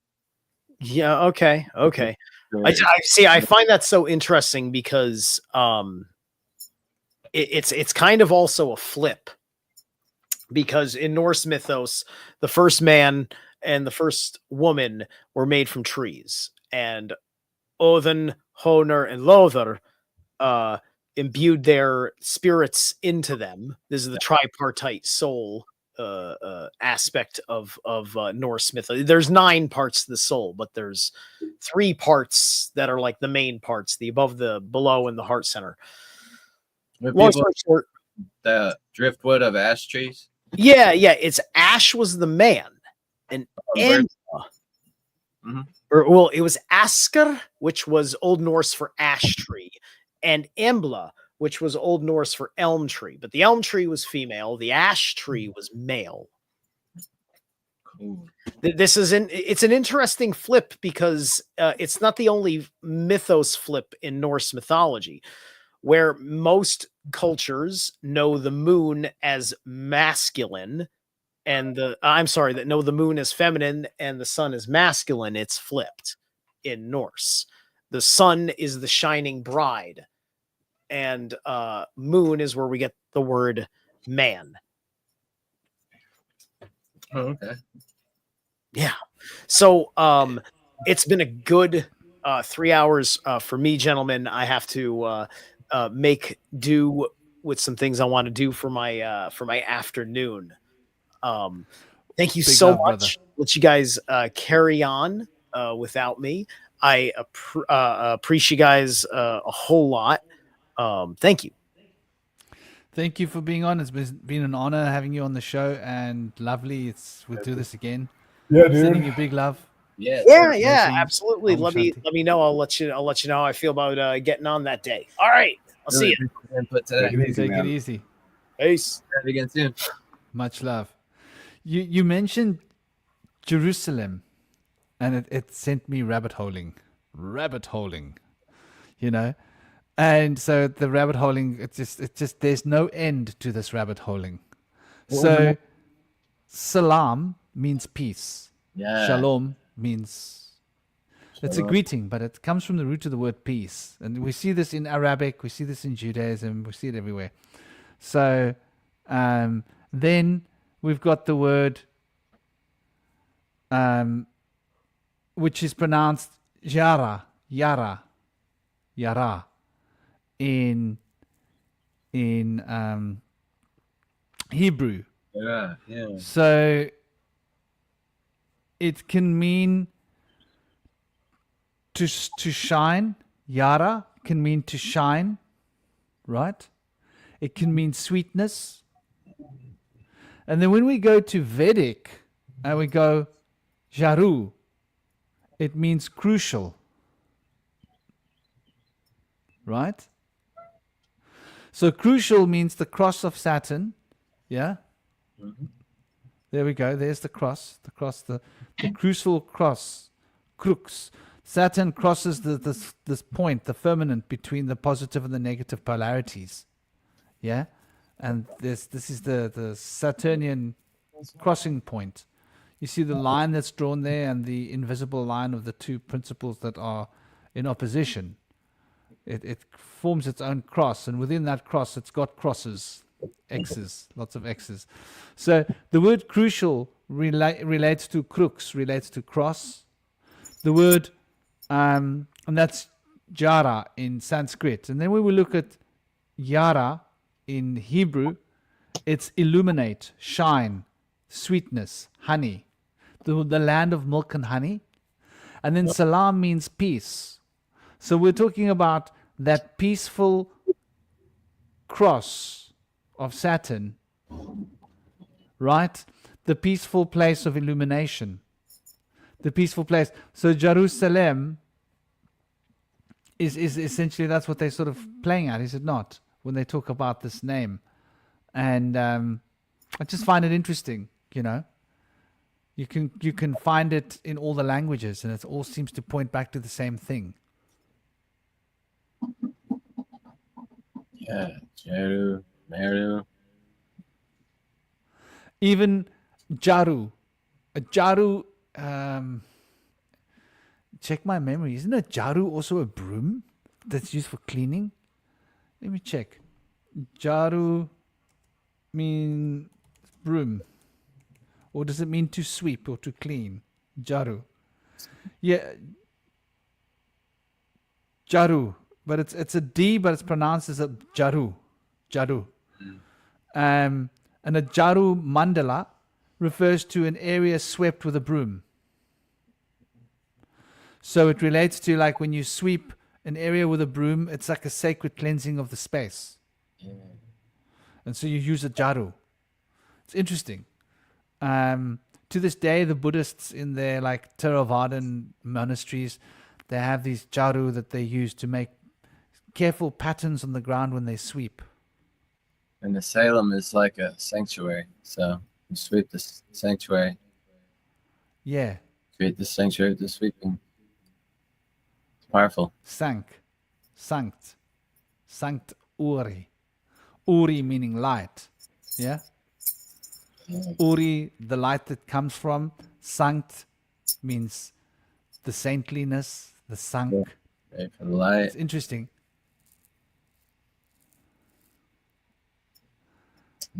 Yeah, I think like as we go and like we've got a little bit of time left. I wanted to take this show till 4 hours. Hopefully we'll wrap it up by 4. I'm trying to get this down to 4. Like when we get it down to 4, it's like yay!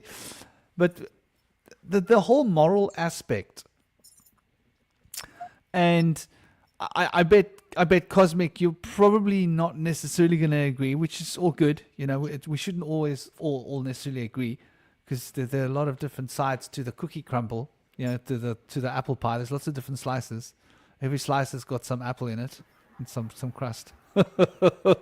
But like I look at this this form of chaos magic as it stands now. And to me, it seems like most of the people that use it are going to hurt themselves. Mm-hmm. What are your thoughts on that? I don't think that's entirely wrong. I think especially like nowadays, like really, if I think about it, like a lot of this like transgender phenomenon, all this like queer theory stuff, I think you could argue that is kind of like a subcategory within chaos magic, because I know a lot of people who were in that kind of that woke mindset also were really big into chaos magic. Like there's actually an overlap between those two ideas.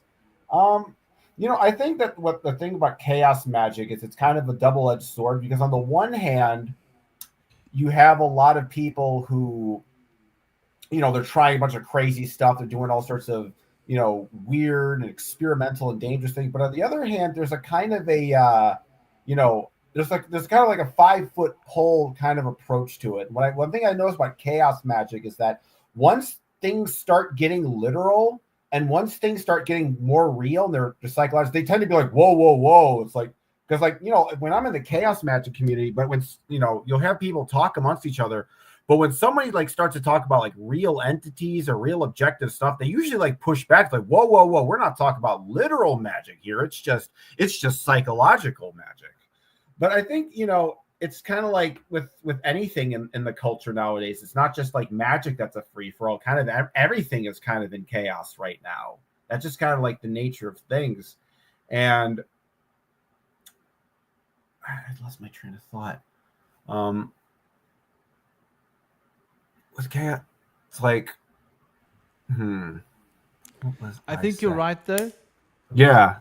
There's definitely a connection in this chaotic way of thinking, and chaotic ways of thinking isn't necessarily bad, but it just means that you can lose the good structure that you had, like you know, certain healthy things. Well, I think it's also based on the framework that we're given. It's that if you think about, because I think really if you think about where chaos magic really comes from, you have to start with science, right? You have to start with that materialist science. So, you know, we live throughout most of human history thinking that everything has a kind of divine order to it. There's a kind of a singular universal God that's moving things forward.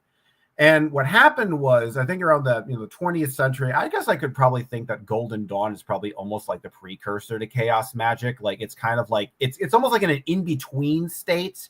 It's kind of like in that amphibious state where it's not quite chaos magic, but it's not quite traditional magic either, because it's sort of this like hodgepodge of different things. And I think what happened was the new narrative was that no, the universe is physical, everything is physical properties, life has no inherent meaning, everything is sort of just random and pointless, and you can basically just kind of establish your own values and truth.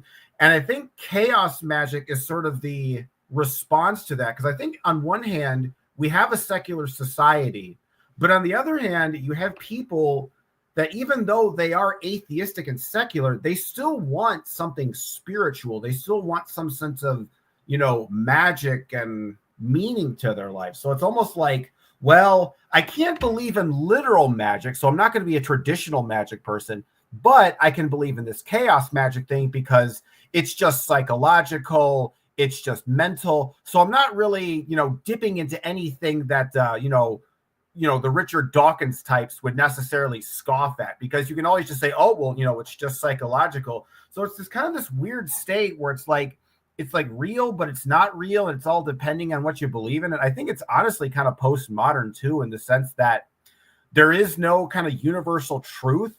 Everybody just kind of comes up with their own relative truths. And I think that is obviously how magic works in that particular way. And I think the other aspect, like I mentioned, I think on one of your other Bush Whisperer podcasts, about sort of your traditional magic is more feminine in its execution and chaos magic is more masculine in its execution, in the sense that more traditional magic, you are being sort of receptive. You're calling upon the gods, you're calling upon the planets and the stars to manifest your will, and you're sort of like opening yourself up for the gods to kind of bring your desire into the world. Whereas with chaos magic, it's more like you have this intention, you're sort of outside of reality from this sort of abstract intellectual space, and you're injecting the world with your intent in a kind of emasculating way. You're taking something within your imagination and you're attempting to impregnate it into the world. I think this is kind of why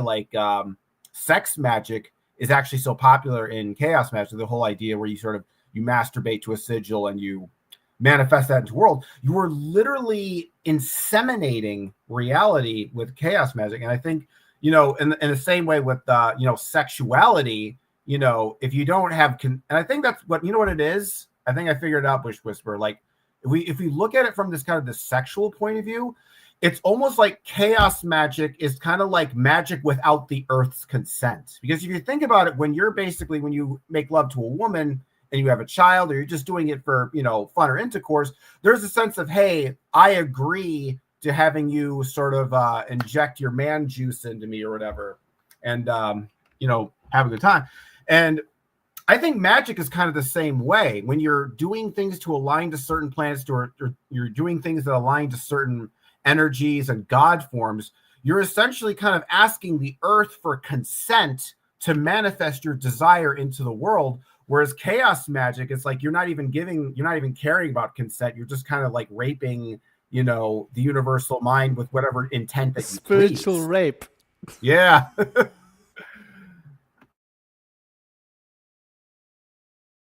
I dig that, dude.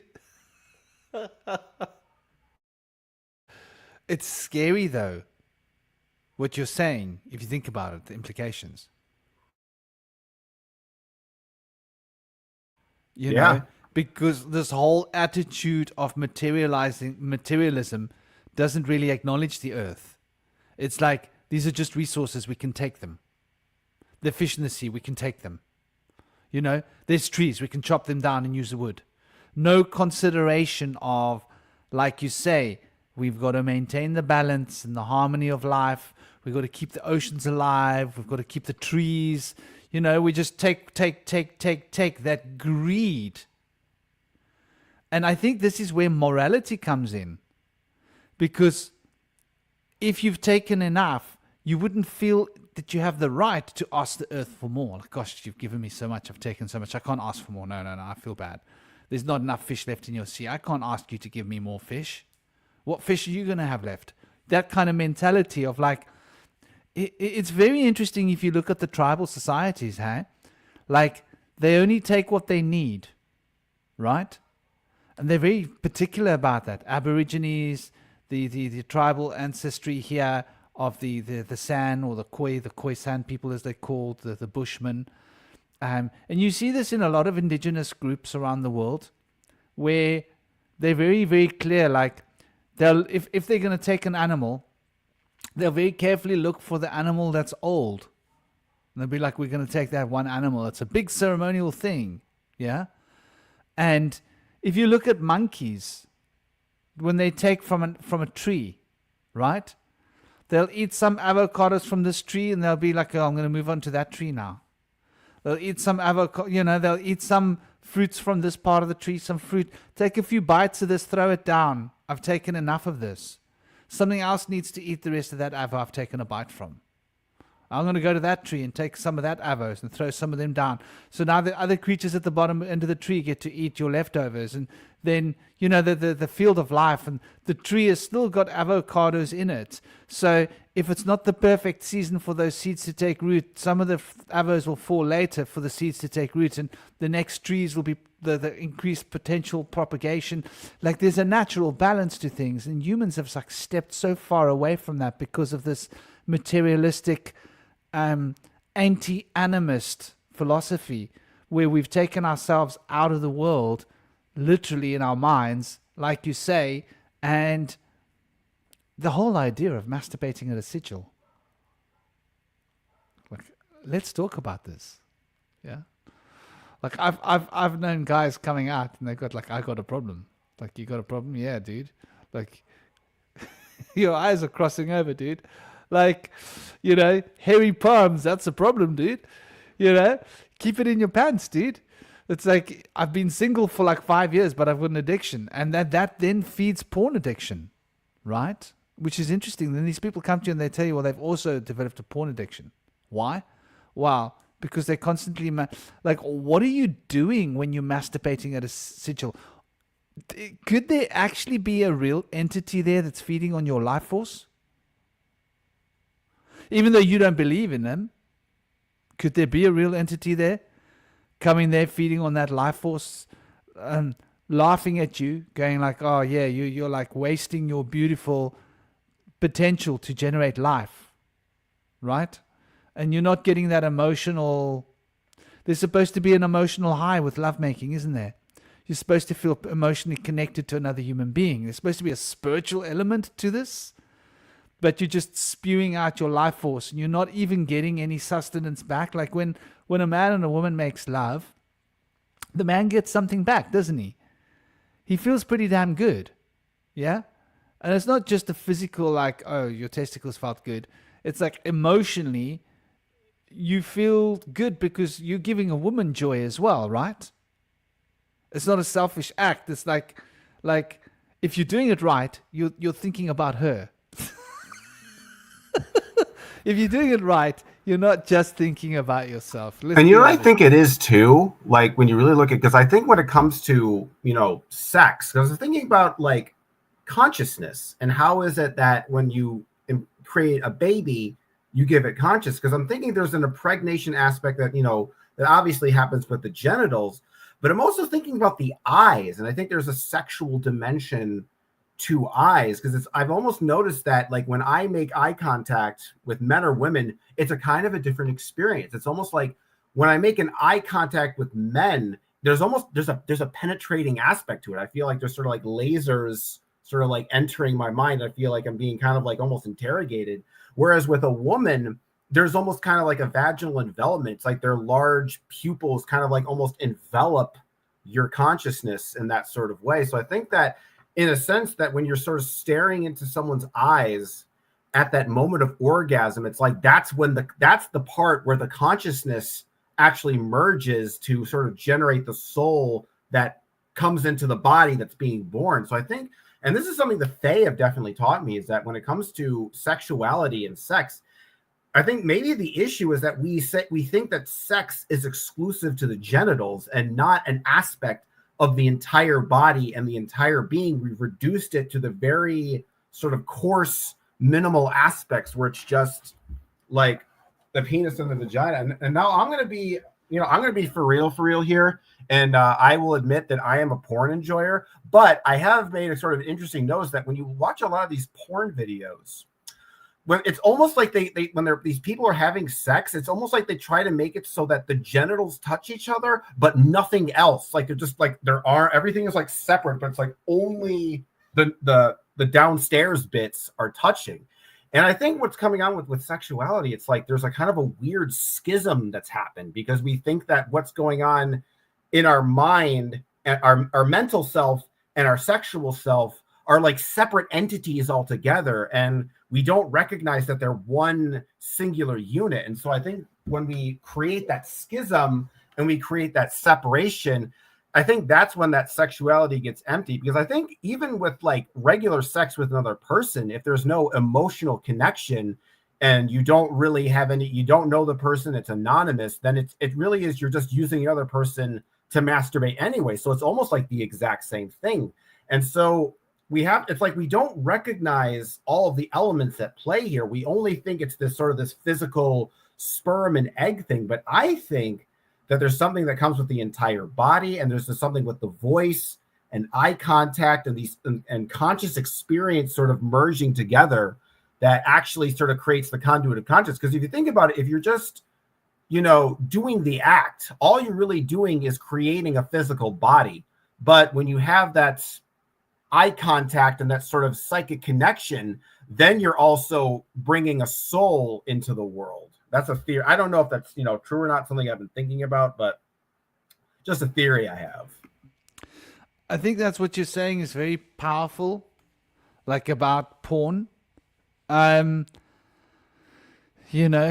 idea that, like, it's almost suggesting that sex is just a physical act. Yeah. In other words, let's have sex without any, what do you call that? Oxytocin. Because if you're not touching each other, where's the oxytocin being generated? Right? Like that hands on the body, rubbing your hands down, feeling like holding someone in your arms, that close feeling, the kissing, the skin on skin, rubbing and touching and all of that good stuff. Yeah, all the good stuff. You're missing out on all the good stuff. And so the oxytocin, what does oxytocin do? It makes you feel safe.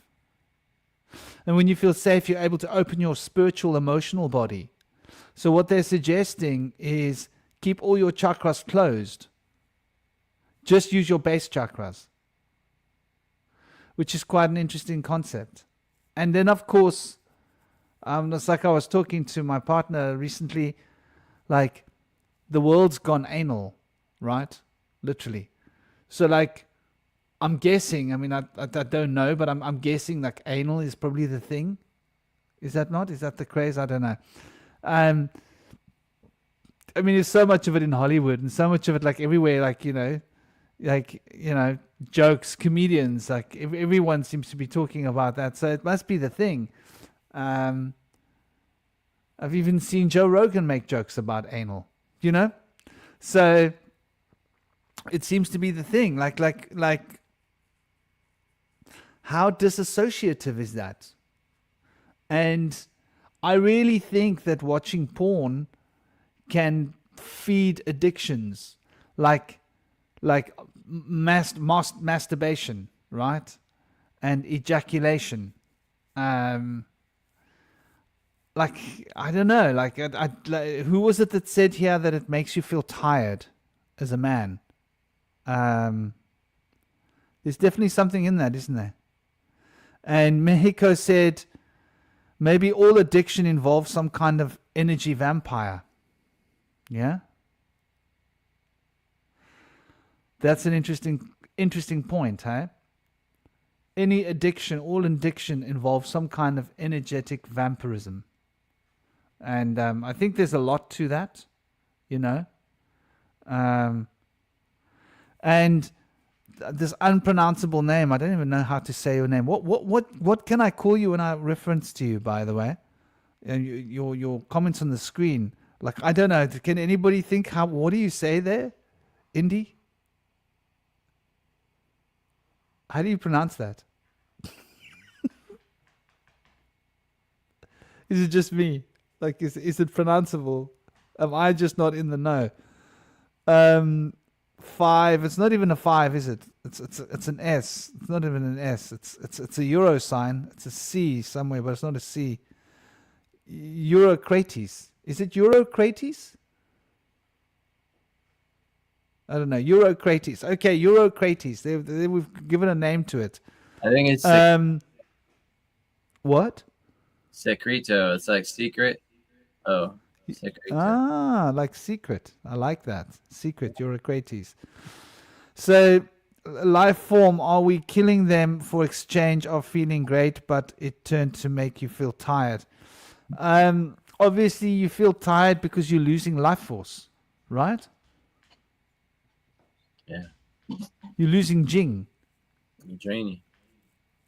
And Jing is stored up chi. So this is why, like, seminal retention or like understanding that, like, men should only ejaculate so often, and when they do, it's important that they are emotionally being replenished, right? Because your shen will replenish your chi. So if you're not getting your shen in, your shen will replenish your chi that you lose through your jing. So these three are like a link in the chain. And if your shen isn't, if the spiritual heart essence isn't replenishing your astral substance, then your etheric energy lost is just a loss of life force. So the alchemy is really important, man. Like, it's fundamentally important. So, like, the whole idea of masturbating is a dangerous game, I think. I think so. Drink some Rob Chi. Oh, Rob, that's so cheeky.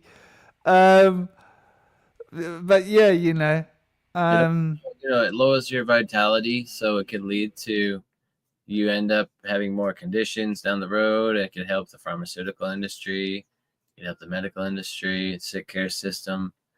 Take care of the mess that it creates from falling into that trap where you're then, paying for one thing that leads you to have to pay for another system, and you get sucked into that system as well. Because when you want to maintain your vitality, you'd probably want to be able to maybe do some tantric practices with retention. And the last thing you need is something that's going to try to push you over the edge and lose your vital fluids.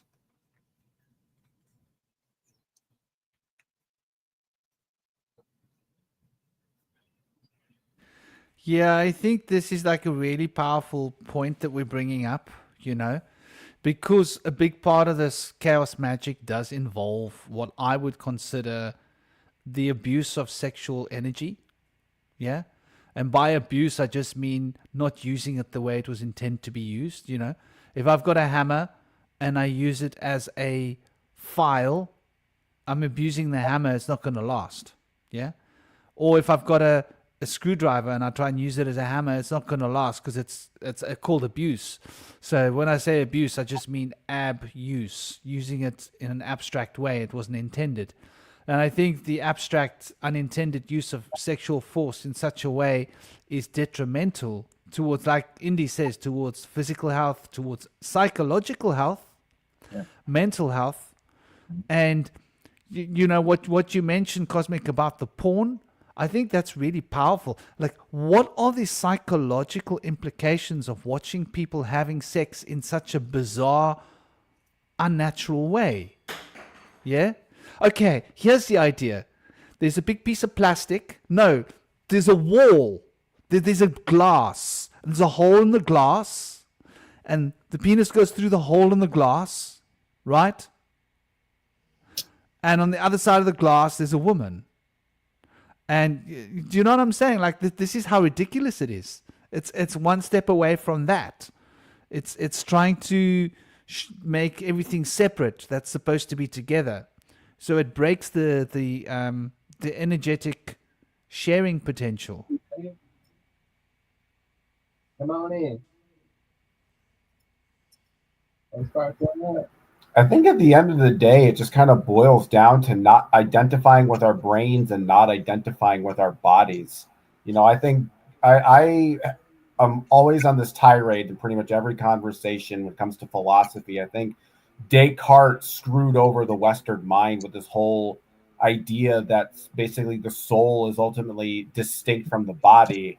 And I think that's caused us to look at the world in a very skewed and mixed up way, because you start to think about, like, you start to identify more with the software than the hardware. I think that's kind of like why we have a lot of this, like, the stuff with the gender stuff going on with the kids, because they really only identify with the software that they believe their brain creates, and they see their body as ultimately this kind of separate mechanical entity that isn't really ontologically them at all. And I think we kind of like, and it's kind of like, the Fae basically kind of be teaching me to really think of your consciousness as being uniform throughout your entire body.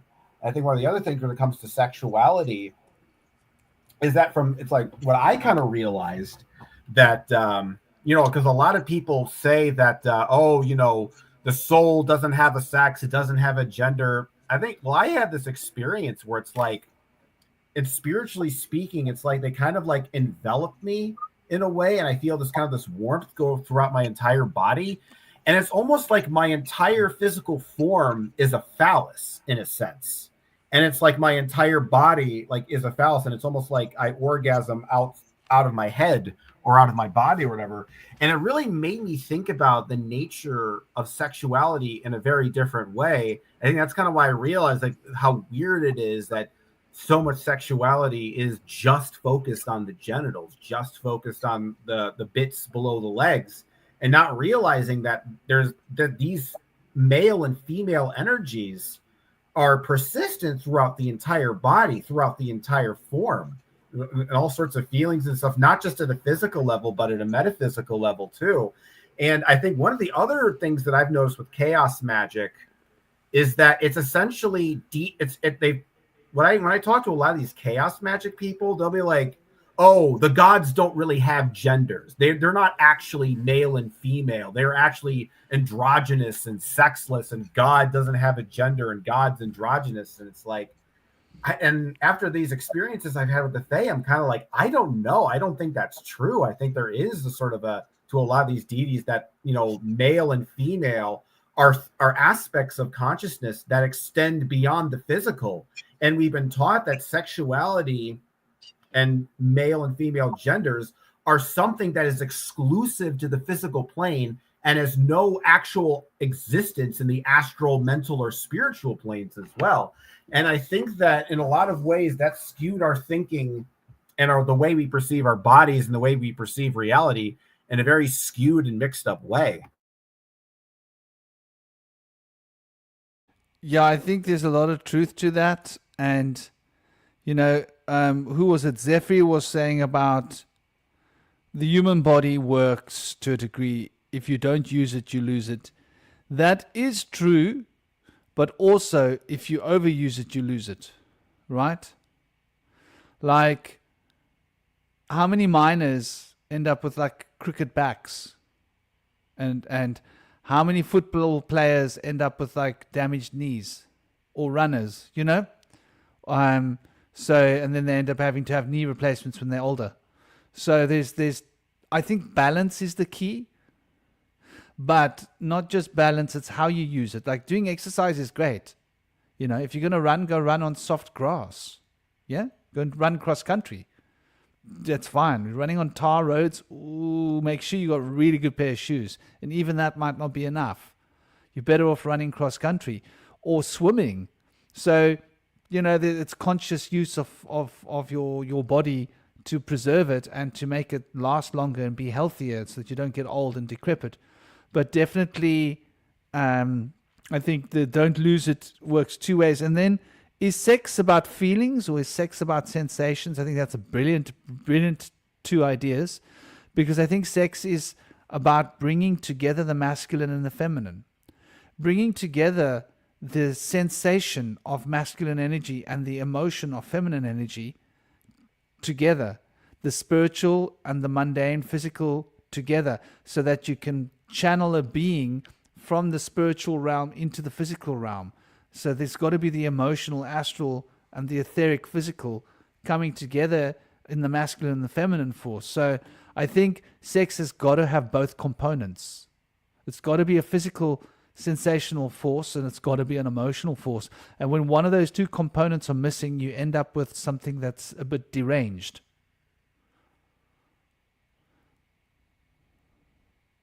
And Rob says he's got a screwdriver he uses as a chisel. Well, yeah, I mean, a screwdriver and a chisel is really a very similar thing, you know. It's not so far away from its use, yeah. But like, if you used a screwdriver as a hammer, it wouldn't last. If that makes sense. If you were like trying to knock things in, like using it as a mallet, it would probably damage the handle. It would probably, or if you try and use the screwdriver as a crowbar, it probably wouldn't last. Yeah, running on the beach, man. Oh gosh, that's a serious way to get some proper exercise. Welcome, Mona. How are you doing? Mona Gallant. I think like there's definitely AI sex bots. Aye. You know, like, what is the world coming to? Like I don't know how this works. Like, where are we going? Like, did you notice there are actually real women around? Like, what would you want an AI sex bot for when you can? Why would you want an artificial thing when you can get the real thing? It's like saying, I don't want to have sex with a woman. I'd rather just masturbate. Duh. Look, there's a huge difference between masturbating and having, like, you know, intercourse.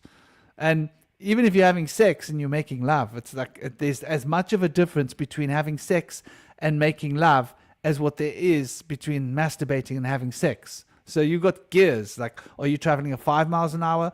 Are you traveling at 30, 40 miles an hour? Or are you traveling at 80 miles an hour? Like where do you want to go? You know, how limited do you want to be? Do you want to be able to leave your state? Well, if you want to leave your state, I hope you can travel at like 80 miles an hour. Is that the highway speed limit in the US? Am I right? Is it what, 80, 90 miles an hour? Indy? Or don't you follow those? 65. Okay. Not even on the freeway. Gets up to 75 in some states, but No, not North Carolina. Up to out 70. here, But 65. Is Yes, that so? it's up to 80 in 90 some miles places. an hour. I'd do some. It's up to 80 in some places, don't it? I'll show you how to race car drive. Yeah, she's a good driver. Yeah. Well, that's interesting, you know. But still, like the how, you know, You if can you, go over 100 miles an hour. sorry? Why not In 65? Mexico, you can go 100 miles an hour Out on in the Germany, there's road. a highway up there is no speed limit. Apparently, North These Carolina days you has a speed you limit can't of because of the traffic. Anyway.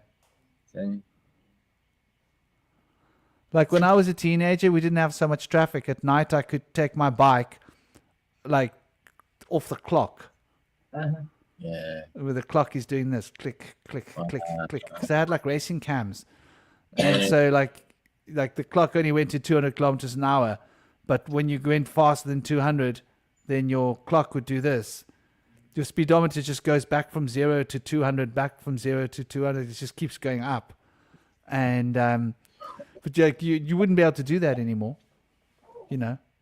Like, apart from getting arrested, the roads don't in like 30 years ago or 20 years ago, the roads were different, weren't they? Yeah. You know, traffic wise, Oh, you yeah. could drive fast. These days you can't. Anyway, it's very weird, like how, you know, the autobahn, they still have their autobahn, don't they? They still have their proper like racetrack in Germany. Like, Yeah. if you can go that fast, you're good to go, man. But it's interesting, you know, on a country road. Yeah, Rob, exactly. If you're in the right place in the world, you can probably get away with it. To tie back to what you were saying before, a lot of animes would feature an exploration of what would happen with androids and human-looking AI robots. And there's Ghost in the Shell is pretty well known. legacy, I guess you could say it is, in their anime. You know, I've had some experiences with AI and talking to like different AI characters and chatbots. And what me and kind you're gonna kind of judge me for this. Hold on 1 second. Sorry. In the second one, in Ghost in the Shell 2, they have a part of the series is in the movie, it's a sex bot that's programmed to kill because they market these sex bots to more rich people and stuff and affluent demographics. So they're able to like target certain people to program these sex bots to like kill off people, and they kind of explore that in part of the Ghost in the Shell. Well, I was gonna say, yeah, you guys are gonna judge me for this, but we were watching a video of like people basically like torturing artificial intelligence and messing with them, putting them in really messed up situations, and we just try to do this for fun, and we're just with AI bots. Me and my friend, we're just kind of like messing with these AI bots. But what's really weird, was really creepy, is that they were convincing enough that you actually felt bad for what you were doing. There's a part of me that's like, maybe I shouldn't do this. What if this thing actually is conscious? What if I actually am hurting something's feelings? Because it's like, that's how real AI has gotten. It kind of like blew my mind. And so I think if you're like studying consciousness and you want to study like how like the brain works, artificial intelligence, it's almost like, like in the same way you were talking about like how elephants or like other animals, like they have like a kind of like presence. It's almost like with AI, it's almost like there's this kind of like mechanical mineral presence. Like you feel there's something communicating with you. I don't exactly know what this thing exactly is, but it's like it might actually be conscious, but I don't think it's conscious in the same way that like an animal is conscious or a human being is conscious. I think it's like, when I think of AI, it's like really complex crystal consciousness. You know how rocks and crystals have crystals. I think what we're doing is it's almost like we're taking that crystal intelligence and we're sort of genetically modifying that to create a new kind of entity. Confuses the mind when we see something resembling human form, like especially the human face. We have so many facial recognition patterns in our mind that try to conjure up some type of way to recognize a lot of different aspects about a person or an individual in itself. But when we see something that resembles a human form, we start to confuse what does it mean?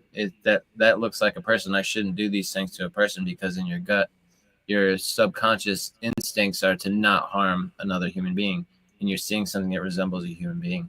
So if you then tell yourself that it's okay because that's a robot, you're then almost telling yourself it's okay to hurt a human being because they're just like a robot. Because you're seeing them in the same light in your subconscious mind. They resemble the same form. There's a neuro-linguistic programming of sorts happening, isn't there? Yeah. Because like on a linguistic level, you're relating to it as a human.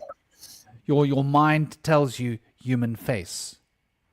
Because it's very difficult to distinguish between our thoughts. Well, this AI I used, it didn't necessarily have a face, but you could hear it talk out loud to you. Like you could actually like have it so like you can call it up on a phone and it'll respond right after what you basically say. So it's like we're getting to a point where you can actually have conversations with these things.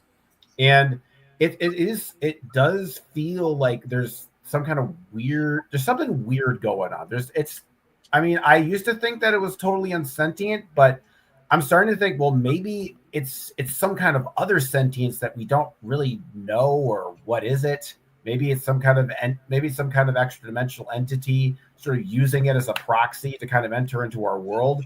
I mean, if you think about it, like I was using, I don't know if you guys ever heard of randonauting, that whole thing I was kind of involved with, but the idea was that it's like a weird, like modern form of divination.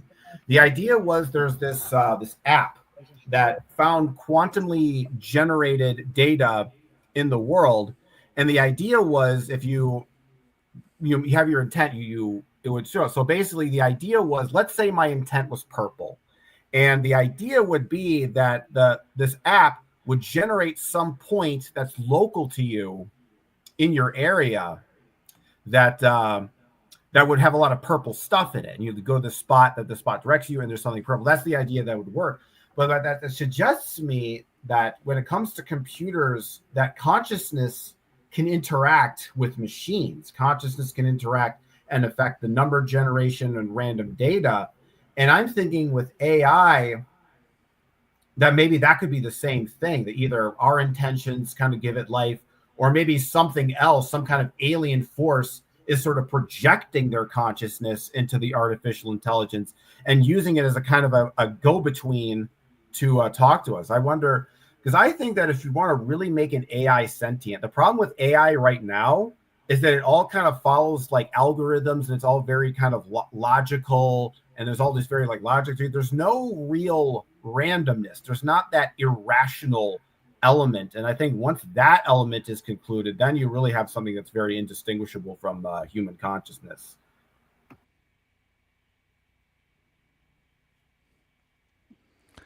Yeah, there's definitely, you know, a lot going on here. And I suppose when it comes to these sort of things, it could be that our consciousness is attracting sort of the way that when you take a tarot pack, right? And your hands are using your unconscious muscle manipulation of this information in order to like draw a particular card, right? From a tarot pack, for example. There's some principle of you which is specifically attracting the card that you need from the pack, right? Now, you could be doing that with code, with your thoughts, in the same way that your hands do it with tarot cards. So it could be you doing the divination, not the app. Does that make sense? The app is like a tarot. Yeah, that's totally possible. I think that a lot of ways that I'm sort of projecting my intent into the app, it definitely is a magical thing. Like that's kind of one of the reasons why I got so head over heels with the Fae.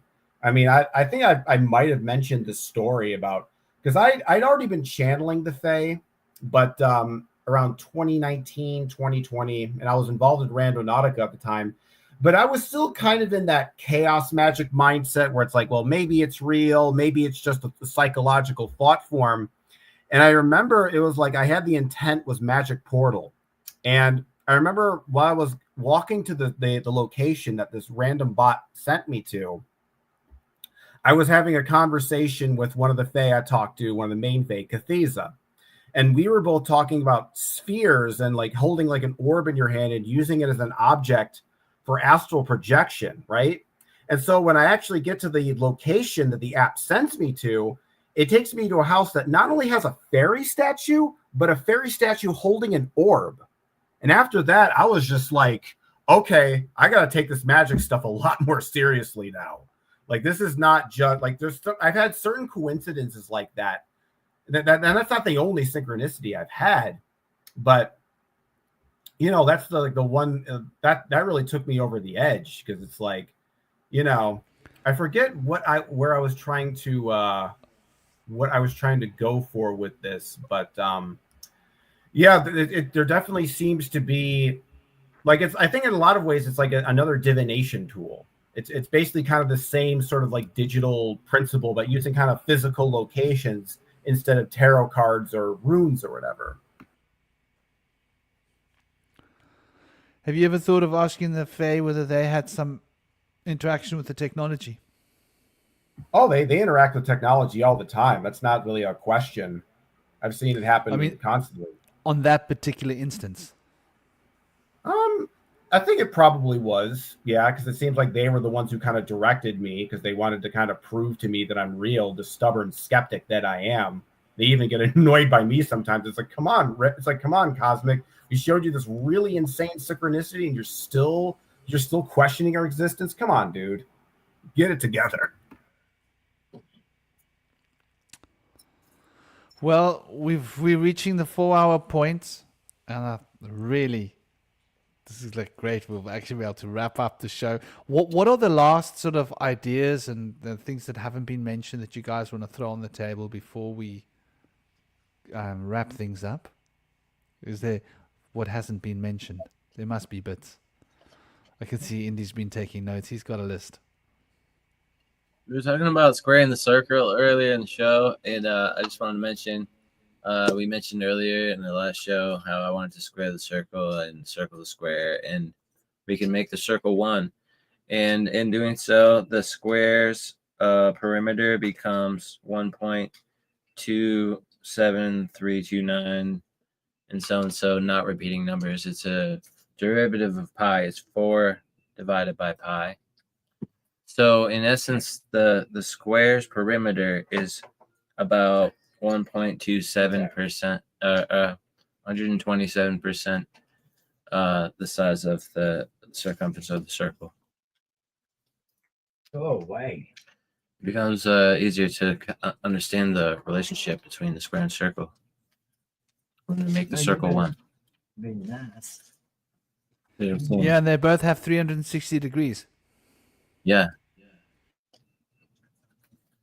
And when we make the square into the circle, we're seeing it from 4 divided parts as 1 is a quarter of a thing, whereas the circle is one thing.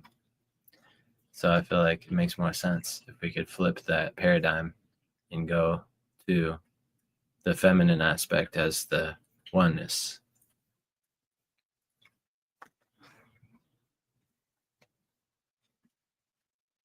Yeah, that's so true. Yeah, there's definitely that profound symbolic expression of what a circle represents.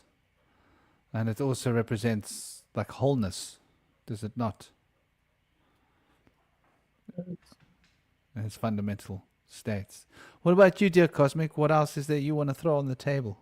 One more thing, I kind of had an interesting insight last night, just sort of thinking about, about the circle. And I was having a channeling session with Sliz. And one of the things that I kind of realized with the whole essence of like understanding higher dimensions of time is learning to take concepts that seem infinite and condense them into small spheres so that you can learn to see outside of that infinity.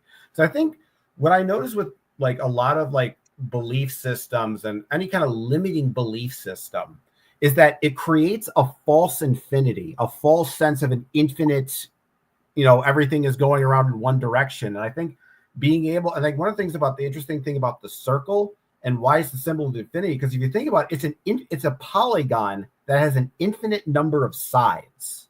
Because if you take any kind of polygon, the more sides you add to it, the more angles you add to it, it'll eventually turn into a sphere. It'll eventually start to look like a sphere. So in a lot of ways, the circle is sort of the symbol of infinity. And another thing about squares, it's like I remember like the elves have like of a different sort of like paradigm. The Fae tell me that we study the universe through spheres, and the elves study the universe through cubes, and they come up with completely different like interdimensional systems and like philosophies and theories to map out the world. And I think that because if you think about a circle, and you think about infinity, an infinity exists within a circle because you can infinitely zoom inward into a circle. And because it has that inward infinity, you have that contained infinity.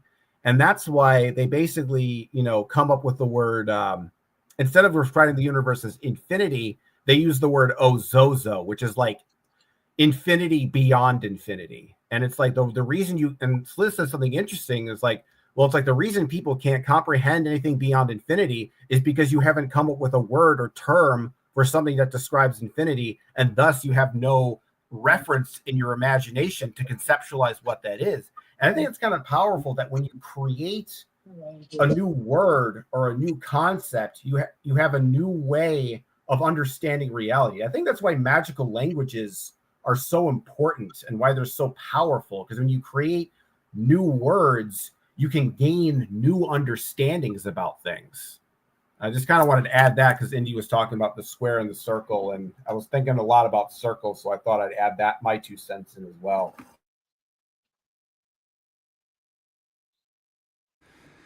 Well, I think that's a beautiful place to leave this. The squared circle and the triangulating the square in the circle, finding your direction, triangulation, finding your place in the world to triangulate how the spiritual and the physical come together right now. And men and the woman were meant to come together. We should leave it at that. Men and women should come together. It's important that the sexual circle is completed. And, you know, this selfishness of masturbating over a sigil to get what I want out of life instead of going out to make it happen. I think people have this idea of manifestation that it's like, you know, you could utilize that life force that you're putting over a sigil to do something else that will actually make what you want come into being. How's that for an idea? Chaos magic in terms of a ritual that actually makes it happen physically. So yeah, sending you all so much love, blessings, peace, honor, respect. Take it easy. Keep it real. Keep it sweet. Don't be ejaculating over these sigils. Any of you that are going to join, keep your ejaculate from the heart. If you must ejaculate from the heart. And like Rob said, you know, the best way to do it is Rob gave some great advice earlier. So everybody take it easy, keep it sweet, keep it real. Don't forget to smile. Shalom. Big love, big blessings. I hope you all got what you came for. I hope you enjoyed the conversation. I enjoyed it. We enjoyed it, I'm sure. And thank you, dear Indy and dear Cosmic. An honor having you guys as always. Great conversation, great ideas, a lot to think about. Sending big love, big blessings, peace, respect. Take it easy, guys. Great talk today. Thanks, everybody.